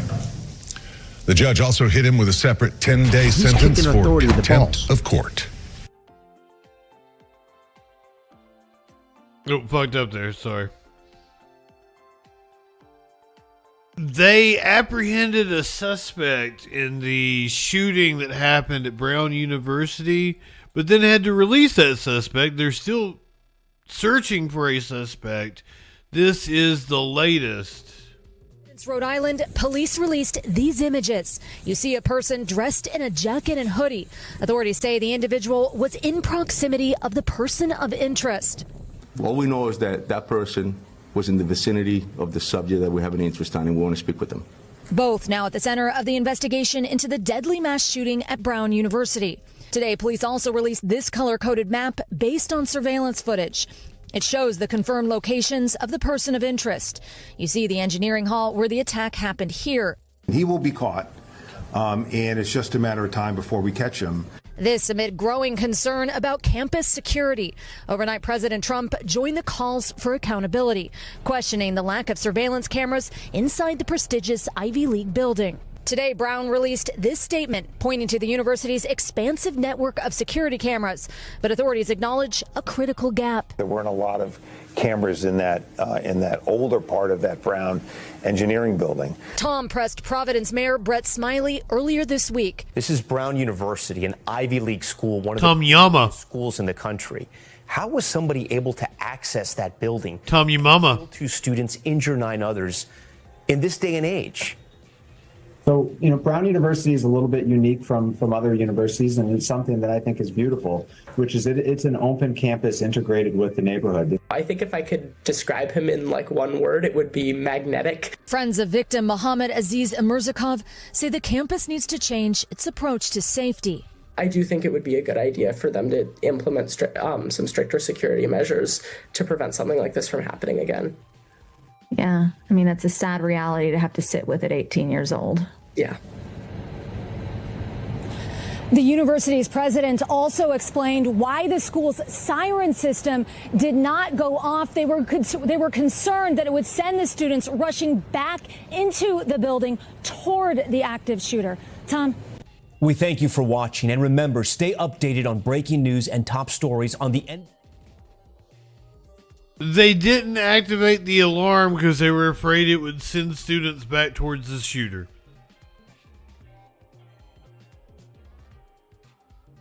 Did I hear that correctly?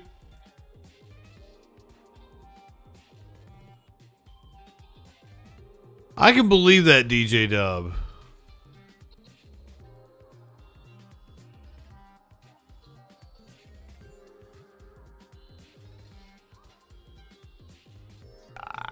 I guess.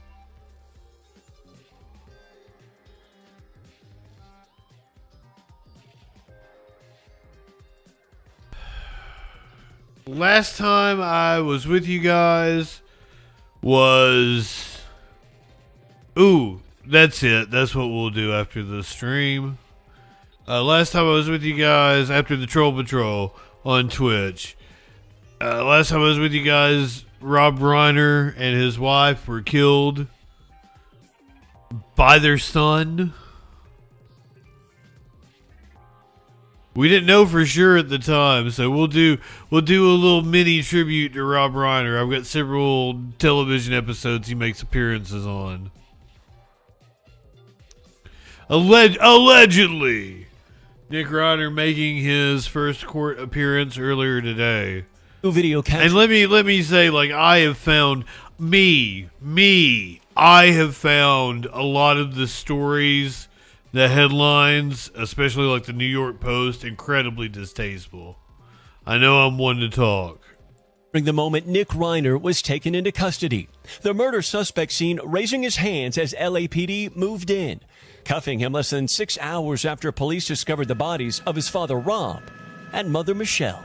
A medical examiner's report confirming tonight both died from multiple sharp force injuries. NBC News also obtaining this surveillance video showing Reiner enter a gas station just before his arrest. He buys a drink and walks away alone. The 32-year-old now charged with 2 counts of first-degree murder. At the courthouse this morning, anticipation ahead of Reiner's first court appearance. Has he passed the medical clearance today? We expect him to be here today, yeah. The judge ruling Reiner could not be shown on camera, so he sat in a corner, shackled and wearing a protective smock, only uttering 3 words in response to the judge. Do you waive your right to a speedy arraignment? During the brief hearing, the judge granted... Yeah, I don't know what the reason is to postpone the arraignment until after the first of the year, but I mean, I guess a lawyer knows what he's doing. He's apparently one of the best defense lawyers in the country. Reiner's request to push his arraignment to next month. His lawyer later sharing this message to the family. Our hearts go out to the entire Reiner family. And cautioning against a rush to judgment. There are very, very complex and serious issues that are associated with this case. Meanwhile, tonight, 2 of the Reiner's adult children are breaking their silence. Jake and Romy Reiner writing in a statement, "Words cannot even begin to describe the unimaginable pain we are experiencing every moment of the day." Adding, "They weren't just our parents, they were our best friends." And with that, Morgan Chesky joins us tonight from the courthouse. Morgan, we're also hearing more from some of the Reiner's famous friends. Yeah, Tom, we are. Meg Ryan, star of Reiner's hit film When Harry Met Sally, posting this tribute to Reiner online, reading in part, "Thank you, Rob and Michelle, for the way you believe in true love, in fairy tales, and in laughter." We thank you for watching, and remember, stay updated on breaking news. Shut up, Tom Yama. News app, or watch live on our YouTube channel. We want Lester back. I have never seen When Harry Met Sally. I've seen almost all of his other films. So that's the one I'm going to watch this weekend. In honor of Rob Reiner. Romy was in a video with Nick where he was apparently acting belligerent. Yeah, rom-com. I'm not a rom-com guy. I actually watched Princess Bride not that long ago, and then I suggested it when we were thinking about a movie to watch with Curiouser's grandkid, And I was like, oh, Princess Bride. And like, oh, we watched that just the other day. I was like, okay, fair enough. Like, Andre the Giant's in it.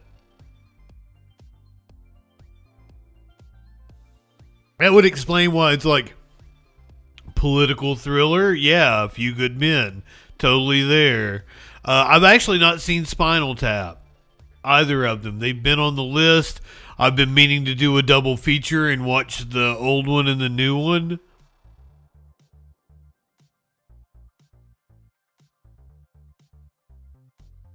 What?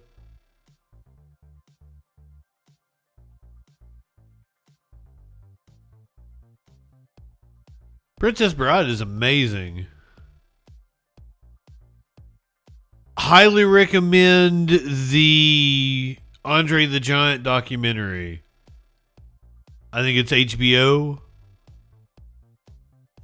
Apparently they had a concert at Stonehenge that was in the works but is now being postponed. It was supposed to come out early next year, and they're apparently not doing that now.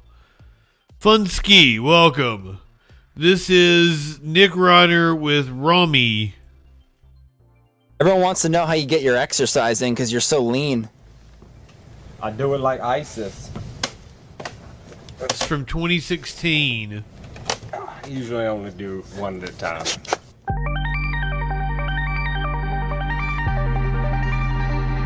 Video reemerged after Reiner's December 14th arrest in connection with the deaths of his parents. Also, a fact that has come out. Rob's wife was a photographer. She apparently did the cover of Art of the Deal, Trump's book. I prefer a lot of meat on my pizza, sir.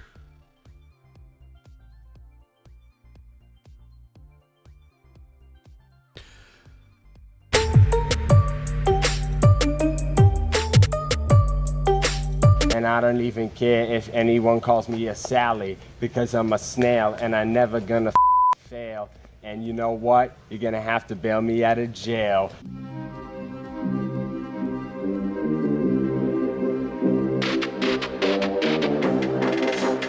It must suck to be the kid of a famous person. Especially if you have creative aspirations of your own. And they're like a goddamn legend. Ah, shit. I almost made it to the fucking 10 minutes.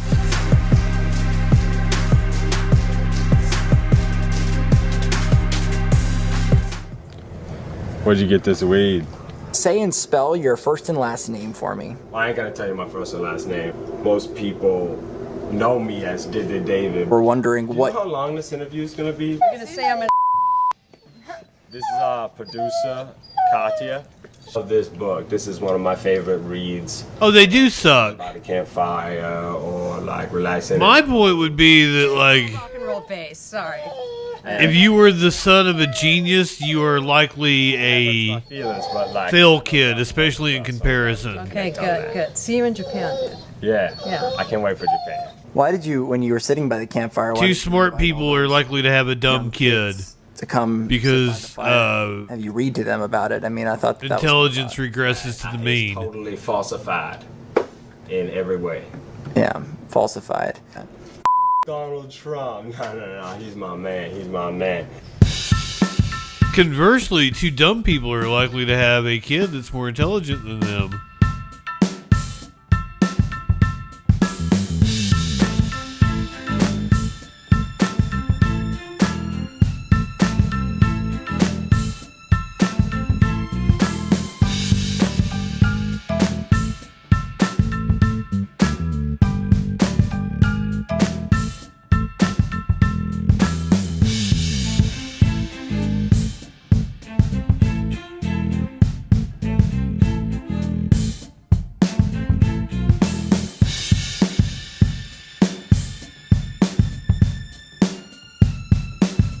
Is she smoking some weed?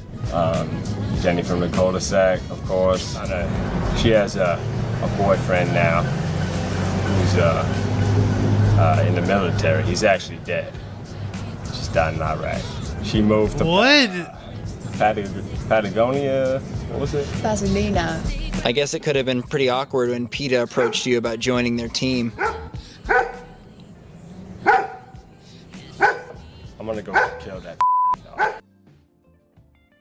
It's just a joke. Why do you like Snapple so much? They framed it as like a shocking when I'm done threat against an animal. I can go in my room and squirt lotion in it and then use it to stick my penis in. Sometimes I just come out to gather my man really likes Snapple. My sick thoughts. I thought he was doing a voice at first, but that's really the way he talks, isn't it? Has his ways about him, but you know they really want to know what's inside because I like. Yeah, Holiday, that's what it's like. Windshield. Think. It's the same exact concept. Just be blown away if you could kind of... Looks regress back towards the mean. Oh, look, there's one of your fans now.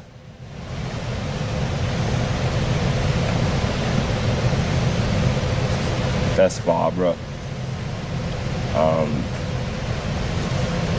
She's blind, so that's why she didn't see the wave.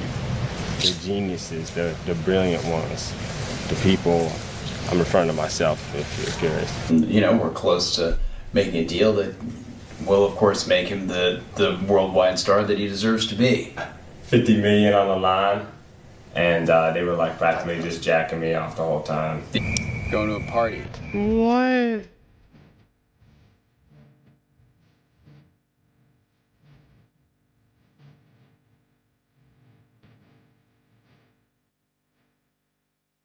What are we even watching?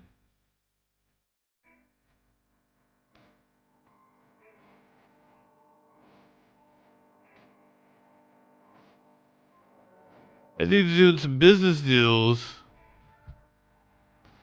Is the New York Post implying that he's doing some drugs when he's not actually doing drugs? Because he simulated cocaine usage.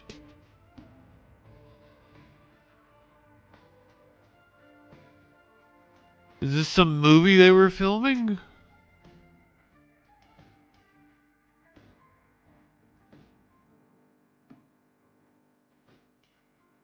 I'm not exactly sure what's going on.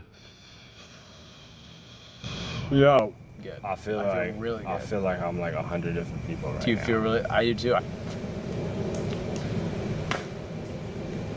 I'm like 5. I got least. like 100 personality disorder. Okay. I'm scared of them. Dude, I was just about to.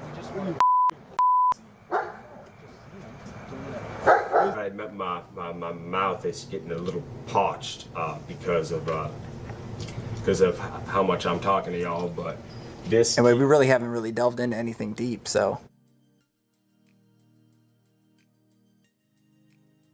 Was that really the way he talks?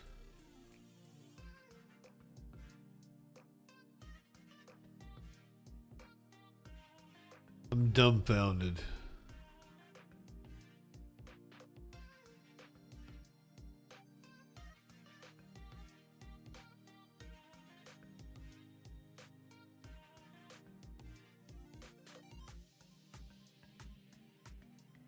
Apparently some influencers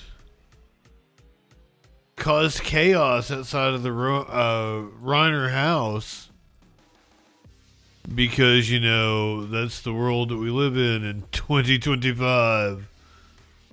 Merry Christmas, motherfuckers.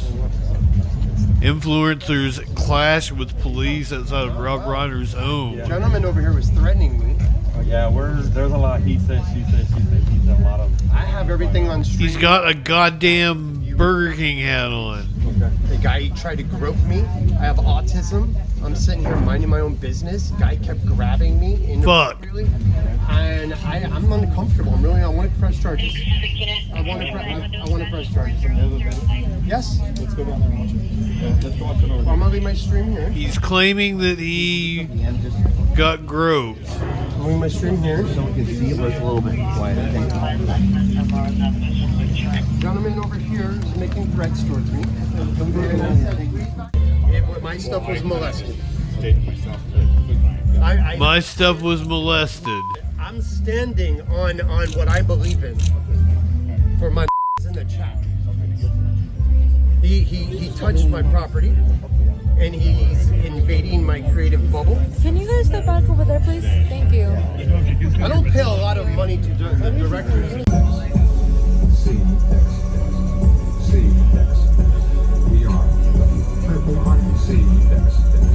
He said he was in his creative bubble.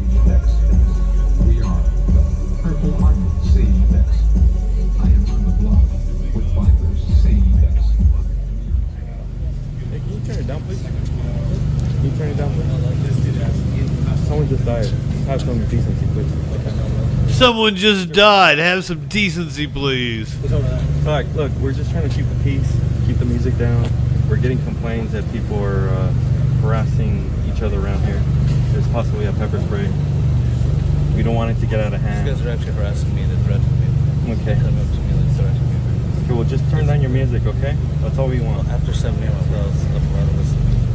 someone just died, though. We just want to keep the peace. We want to give the these guys people... are all like trying to profit off the man that died. Okay. All right, just keep it down, okay? Did they pay you? No, we're getting They're all calls. trying to profit from like this. Okay. They're all like Look, we just got phone calls. Just keep it down, okay? That's all we want. Legally, do I have to keep it down, though? Yeah, please. Go for the other party? Sir, up here. They're trying to get you. Thank you. Where's the other guy? Good Mexican Randy. Good Mexican Randy with his big $50 donut. Let's get it. Go.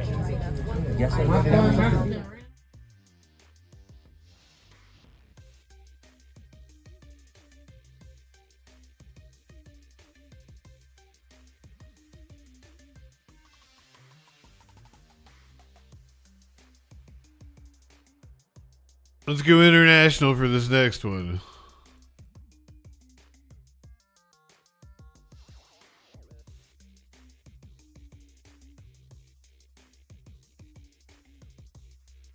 A British backpacker killed a man with an e-scooter in Australia.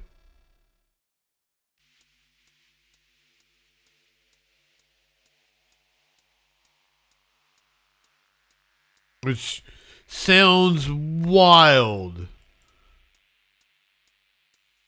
It was meant to be a career break and a chance to travel around Southeast Asia. That trip has now been extended with a 4-year prison sentence. Come with me to volunteer at Koran Animal Shelter. Alicia Kemp was 24 and had been teaching English and Vietnam before she and her boyfriend headed for Australia. The court heard that she went out drinking with a group of friends on the afternoon of May the 31st this year. They went to several venues around the centre of the city until they were refused entry to a bar because they were too intoxicated. At around 8:30 that evening, Alicia and a friend hired an e-scooter. Police said that Alicia was driving and her friend was a passenger as they rode along Murray Street towards the junction with King Street. Witnesses saw them weaving in and out of pedestrians at high speed.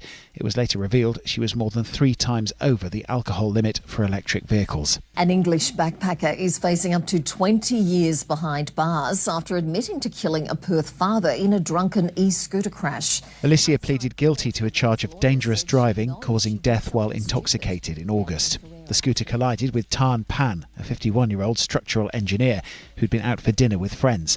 Prosecutors said he was hit in the back at 15 miles per hour.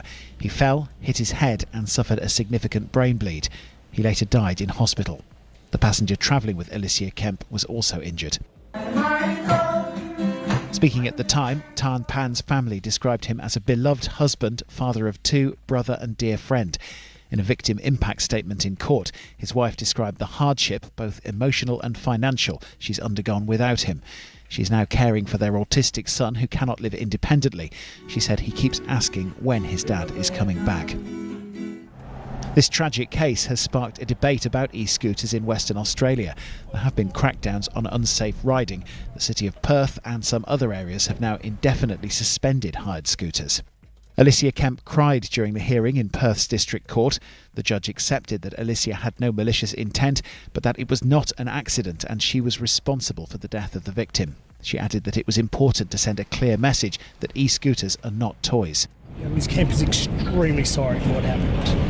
It's not a second that's gone past that she hasn't felt the pain of what she's done. She feels for the family. She's not quarrelling with the amount of time. She understands she's going to be punished for what she's done. She's just incredibly sorry. Alicia Kemp will be eligible for parole after 2 years, and factoring in the time she spent on remand, she could be released in as little as a year and a half. For her family, that will seem like a long time to be separated, but the family of Tan Pan still have to live their lives without him. David Harper, ITV News.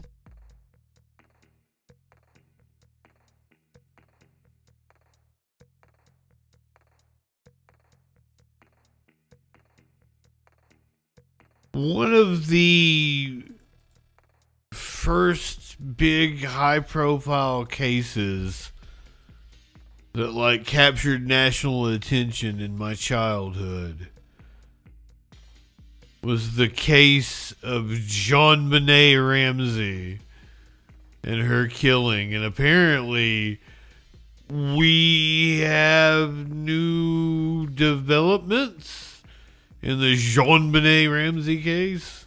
We turn now to a murder mystery that has haunted the nation for nearly 30 years. The death of 6-year-old JonBenet Ramsey in her Colorado home in 1996. KTLA 5's Mary Beth McDade recently sat down for an emotional interview with JonBenet's father, John Ramsey. Mary Beth, you join us now live talking about this KTLA True Crime special that streams tonight on KTLA Plus. Hi, MB. Hi there, Sam and John. Yes, my full hour-long special with John Ramsey is coming up tonight at 8 p.m. on KTLA Plus. Now he answers every question, dispels a lot of rumors, reveals who he thinks the murderer might be, and talks about the new technology he hopes will help find his daughter's killer. Now here's just a very small portion of what John shared with us. JonBenet was my youngest daughter. He was 6 at the time of her death, and she was a daddy's girl. JonBenet Ramsey was the apple of her father John's eye. In a new interview with KTLA Plus, he recalls that horrific day, December 26, 1996, when he found the child beauty queen's body in the basement of the family's Boulder, Colorado home about 7 hours after she was reported missing. She looked asleep, peaceful. I did not see the rope that was embedded in her neck, used to strangle her. An autopsy revealed the cause of her death was strangulation, along with head trauma. John says JonBenet had been sexually assaulted with a paintbrush handle, and DNA was found in his daughter's underwear and under her fingernails. A number of items were sent off to be tested, crime scene items, and they recovered, I am told, this unidentified male DNA in her night clothing, underwear. He tells us the Boulder Police Department made many mistakes from the start, including only focusing their investigation on John, his now deceased wife Patsy, and their son Burke, who was only 9 at the time. But in 2006, the new district attorney took advantage of new technology and ordered more DNA testing. That gave her the confidence to declare that clearly it was an intruder, and she wrote a letter of apology to us and declared us as suspects. The Boulder Police Department has changed staffing over the years and become a police force that John is hopeful may finally be able to solve his daughter's murder. The department has told him they're currently and actively working on the case. He hopes this includes retesting the mysterious male DNA found at the scene in the latest format necessary to do investigative genetic genealogy. It was first used by a technology-focused police department of California that identified the Golden State Killer, 40-year-old cold case. This would allow detectives to use public databases to potentially find the suspect's relatives and then possibly lead to the killer and justice for JonBenet. The Boulder police chief released this video statement assuring that this case remains a top priority. This past year, our detectives have conducted several new interviews, as well as re-interviewed individuals based on tips that we've received. We've also collected new evidence and tested and retested other pieces of evidence to generate new leads. And Boulder police won't reveal what new leads they've uncovered at this time. John is expected to meet with the department in the beginning of January to get an update on this case. Now you can see my full in-depth interview with John Ramsey tonight, streaming only on KTLA Plus at 8 o'clock. And you can just download the KTLA Plus app for free on Roku, Amazon Fire TV, Apple TV, and Samsung Smart TVs.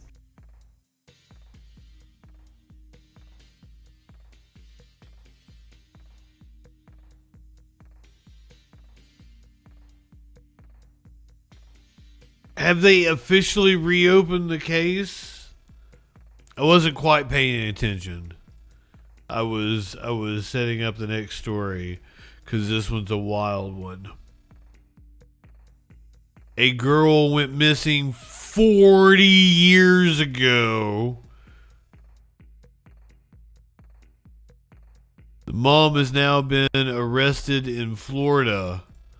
We have the whole video of the arrest if they don't show it here. True Crime Files. It's a headline straight out of a movie. A mother accused of kidnapping her own daughter, fleeing to Central Florida, and then living under a fake name. Thanks for joining us on this Monday. I'm Luann Sorrell. Good evening. I'm Hannah McKenzie. Michelle Marie Newton was a toddler, just 3 years old, when she was abducted in 1983. Now she is 46. Investigators say her mother was hiding out here in Marion County. Fox 35's Stephanie Buffamonte is live with us tonight. So, Steph, where exactly did they track her down? Deputies tracked her down outside of her home in the Villages, and when they went to arrest her, it seemed like she was with her friend walking her dog at the time, and they thought it was a joke, but it was no laughing matter. They certainly did.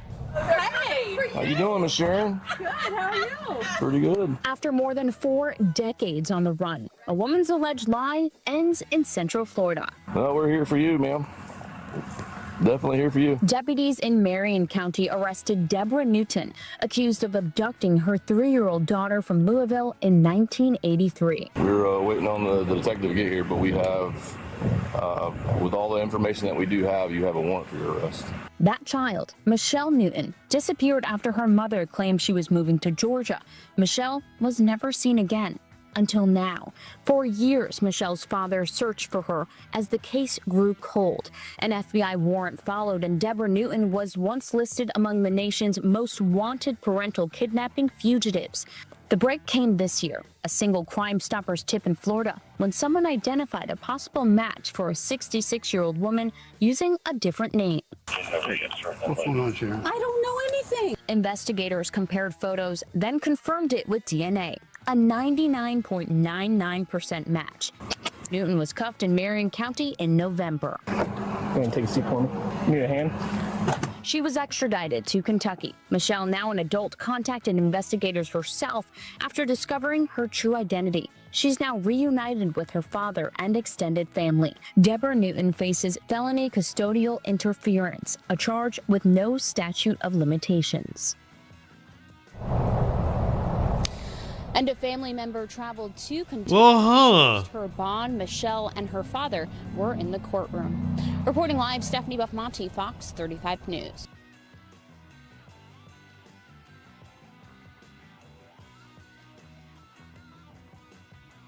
Well, that's wild.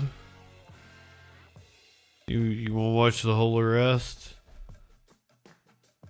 It's kind of funny because the neighbor woman, she's hilarious in this.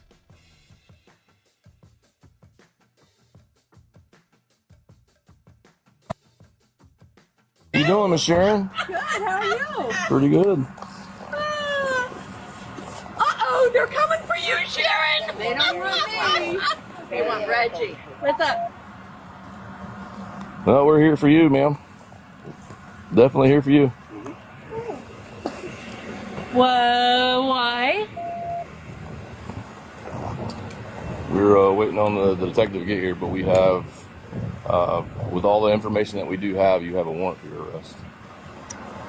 They have to be. Ma'am, we're not. Oh, Please oh, back up. oh, You can I'm go home. so sorry. No, you're okay. I'm so sorry. Okay, go ahead and go home. Thank you. I don't understand. Yes, ma'am. We'll do it in the front, okay? If you're ever doing the front, you should please. I didn't do anything. What's going on, Sharon? I don't know anything. I don't know. In this case, should it be up to the kid to press charges or some shit?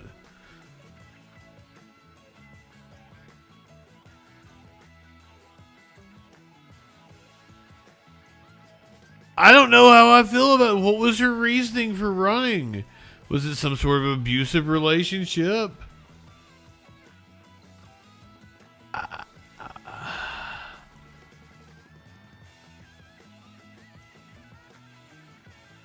Could have been a perv. There's a lot of pervs out there, like this dude in Tennessee. Because of course it was in Tennessee. A Tennessee man was arrested after marrying a teenage girl. Story out of Pulaski and Giles County tonight, where a 62-year-old... Pulaski is where the KKK was founded, by the way. man is arrested and charged with aggravated statutory rape involving a 16-year-old girl. Andy Cordan has been investigating. He joins us now with the details. Andy. Hey there, ladies. You know, according to investigators, Michael Holly married the 16-year-old in Alabama with her parents' permission. Now, that might be legal in the Yellowhammer State, but it's become a very serious sex crime here in Tennessee. This is the scene on K Drive in Pulaski this past Thursday. It's here after a 2-month-long investigation that Pulaski police take 62-year-old Michael D. Holly into custody. We had some complaints from some concerned citizens about this individual and this relationship. According to investigators, Michael Holly is a grandfather who met his 16-year-old bride at a local musical venue. So the 16-year-old you allege was here in Tennessee and living with him at his house? Yes, sir. And the 16-year-old's parents condoned this? As far as I know, yes, sir, they were. Investigators tell me they began receiving concerned tips from the public after Holly married the 16-year-old girl in Alabama. Tentacle girl, welcome in. Age to marry someone is I'm sorry you came in this fucking disgusting story. This perv apparently in Tennessee, but he married a 16-year-old in Alabama. It is wild if he was legally married to her that Tennessee can arrest him, not taking his side at all. He deserves to be behind bars.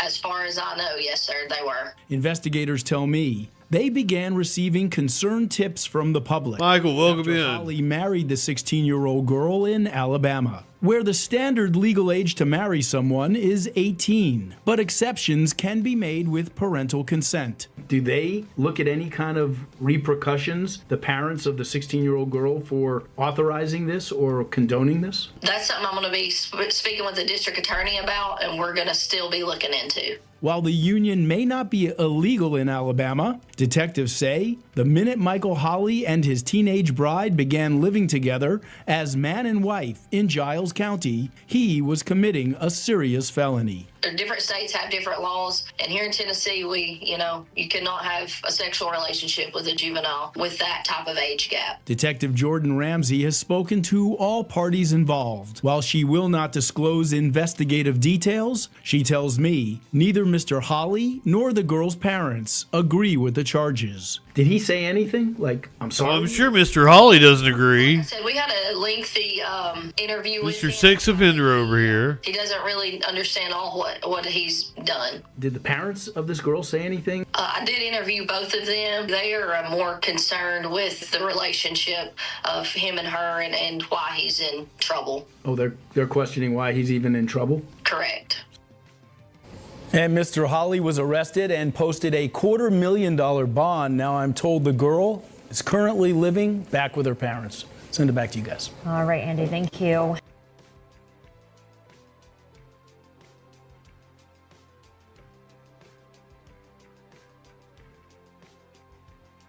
He posted a $250,000 bond. Well, that maybe means that he only had to put up 25 grand. I don't know how Texas is.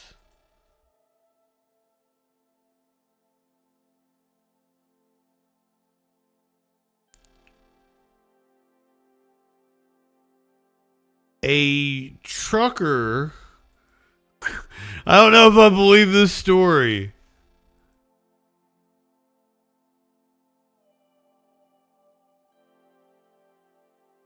A trucker apparently just came back to their truck and there was 350 pounds of cocaine in it. Just magically appeared somehow. Now to a crime tracker alert. Whiteland police searching for suspects 6 months after they found this: 350 pounds of cocaine in the back of a semi-trailer. Officials say it has the street value of nearly $16 million. Fox 59's Max Lewis explains how an observer driver helped foil this drug trafficking plot. Over the summer, Whiteland police were called to this pilot travel center here along I-65. A semi-driver noticed that somebody had tampered with his trailer, but they didn't steal anything.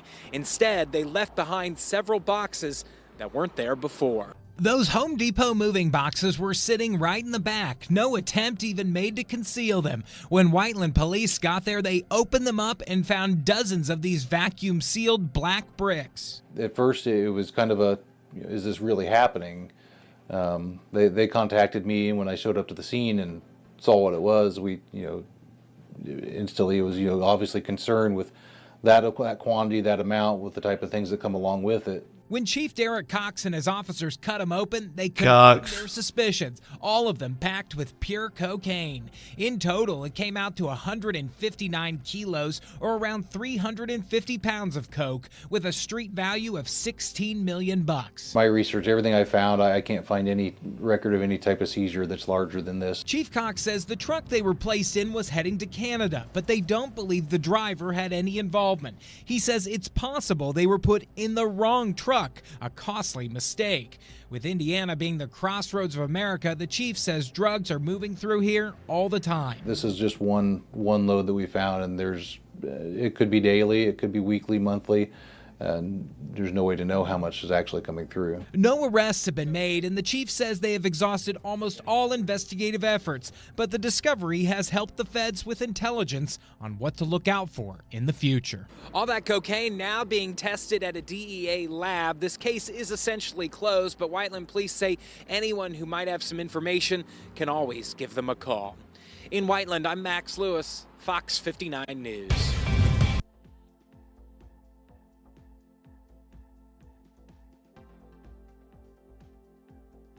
I'll test their cocaine for them. We're going to do a mini tribute to Rob Reiner after the news here in about 10-15 minutes. I'm going to hit the content warning before I show you this next one. Don't tell me it's not available anymore. You're full of shit.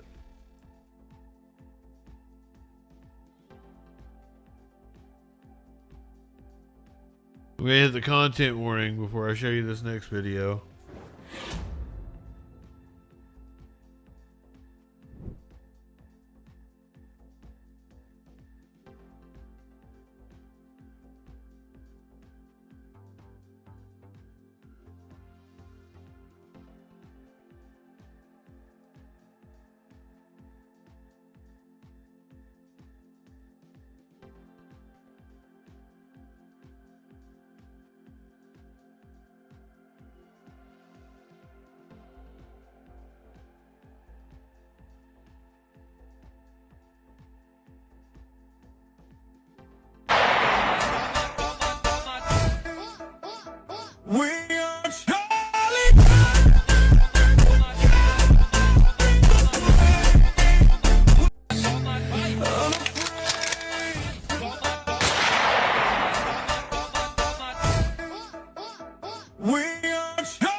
Wait, there's more to this?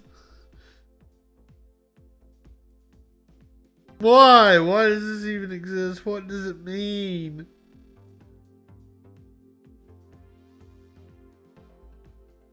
I don't either, working gal. I just thought it was creepy. My best guess is that, you know, Charlie and Epstein were both silenced for what they knew. It means nothing, but it does exist. Flash says there's apparently more to it. Of course, Flash has seen it. Every single one of you fucks in the... Every single one of you, like, wishes you were this guy who was gifted a Godzilla rage room for his birthday. A Godzilla rage room. A Godzilla super fan from the East Bay living out his birthday fantasy, and you've got to see it to believe it. Take a look. The Martinez man was gifted a Godzilla rage room for his birthday. It was complete with a mini cardboard replica of Tokyo. Oh, come on, kick those buildings. Take them out right there. He dressed as the iconic giant lizard to destroy the city. His wife posted about the experience on social media, saying it was a stress outlet for him after a very tough year. You know, we all need some Godzilla rage rooms, don't you think? Well, I feel like rage rooms became a thing during the pandemic. You were seeing very small groups going out and releasing their stress that way.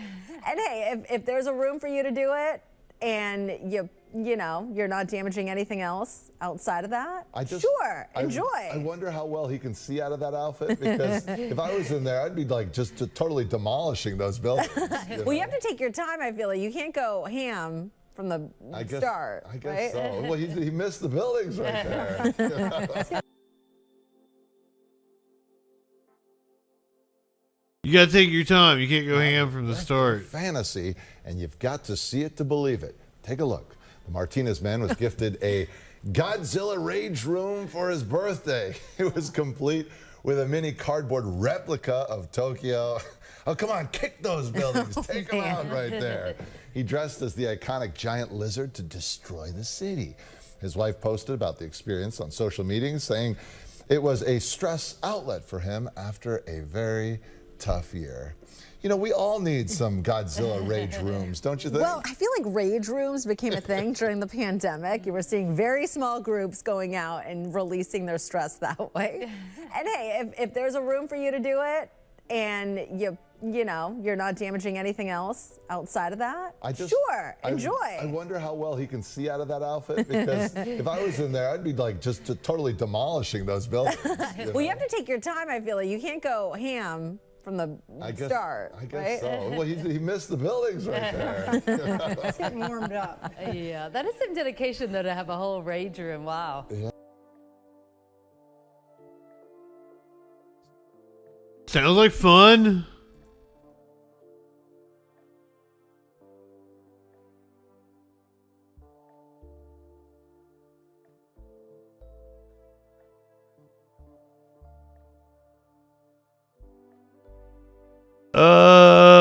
Kangaroos. You don't get kangaroos very often in Oklahoma, I guess. Some kangaroos got loose on the street in Oklahoma.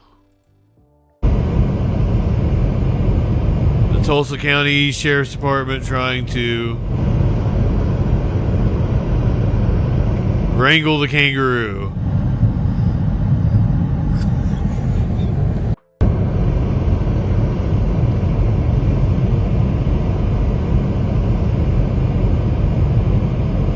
His eye's gonna detain it. Krail, welcome in. It's so cute. Look at that thing. That is adorable. I'd cuddle it. But a kangaroo would fuck me up, wouldn't it? He's like, you wanna fuck with me?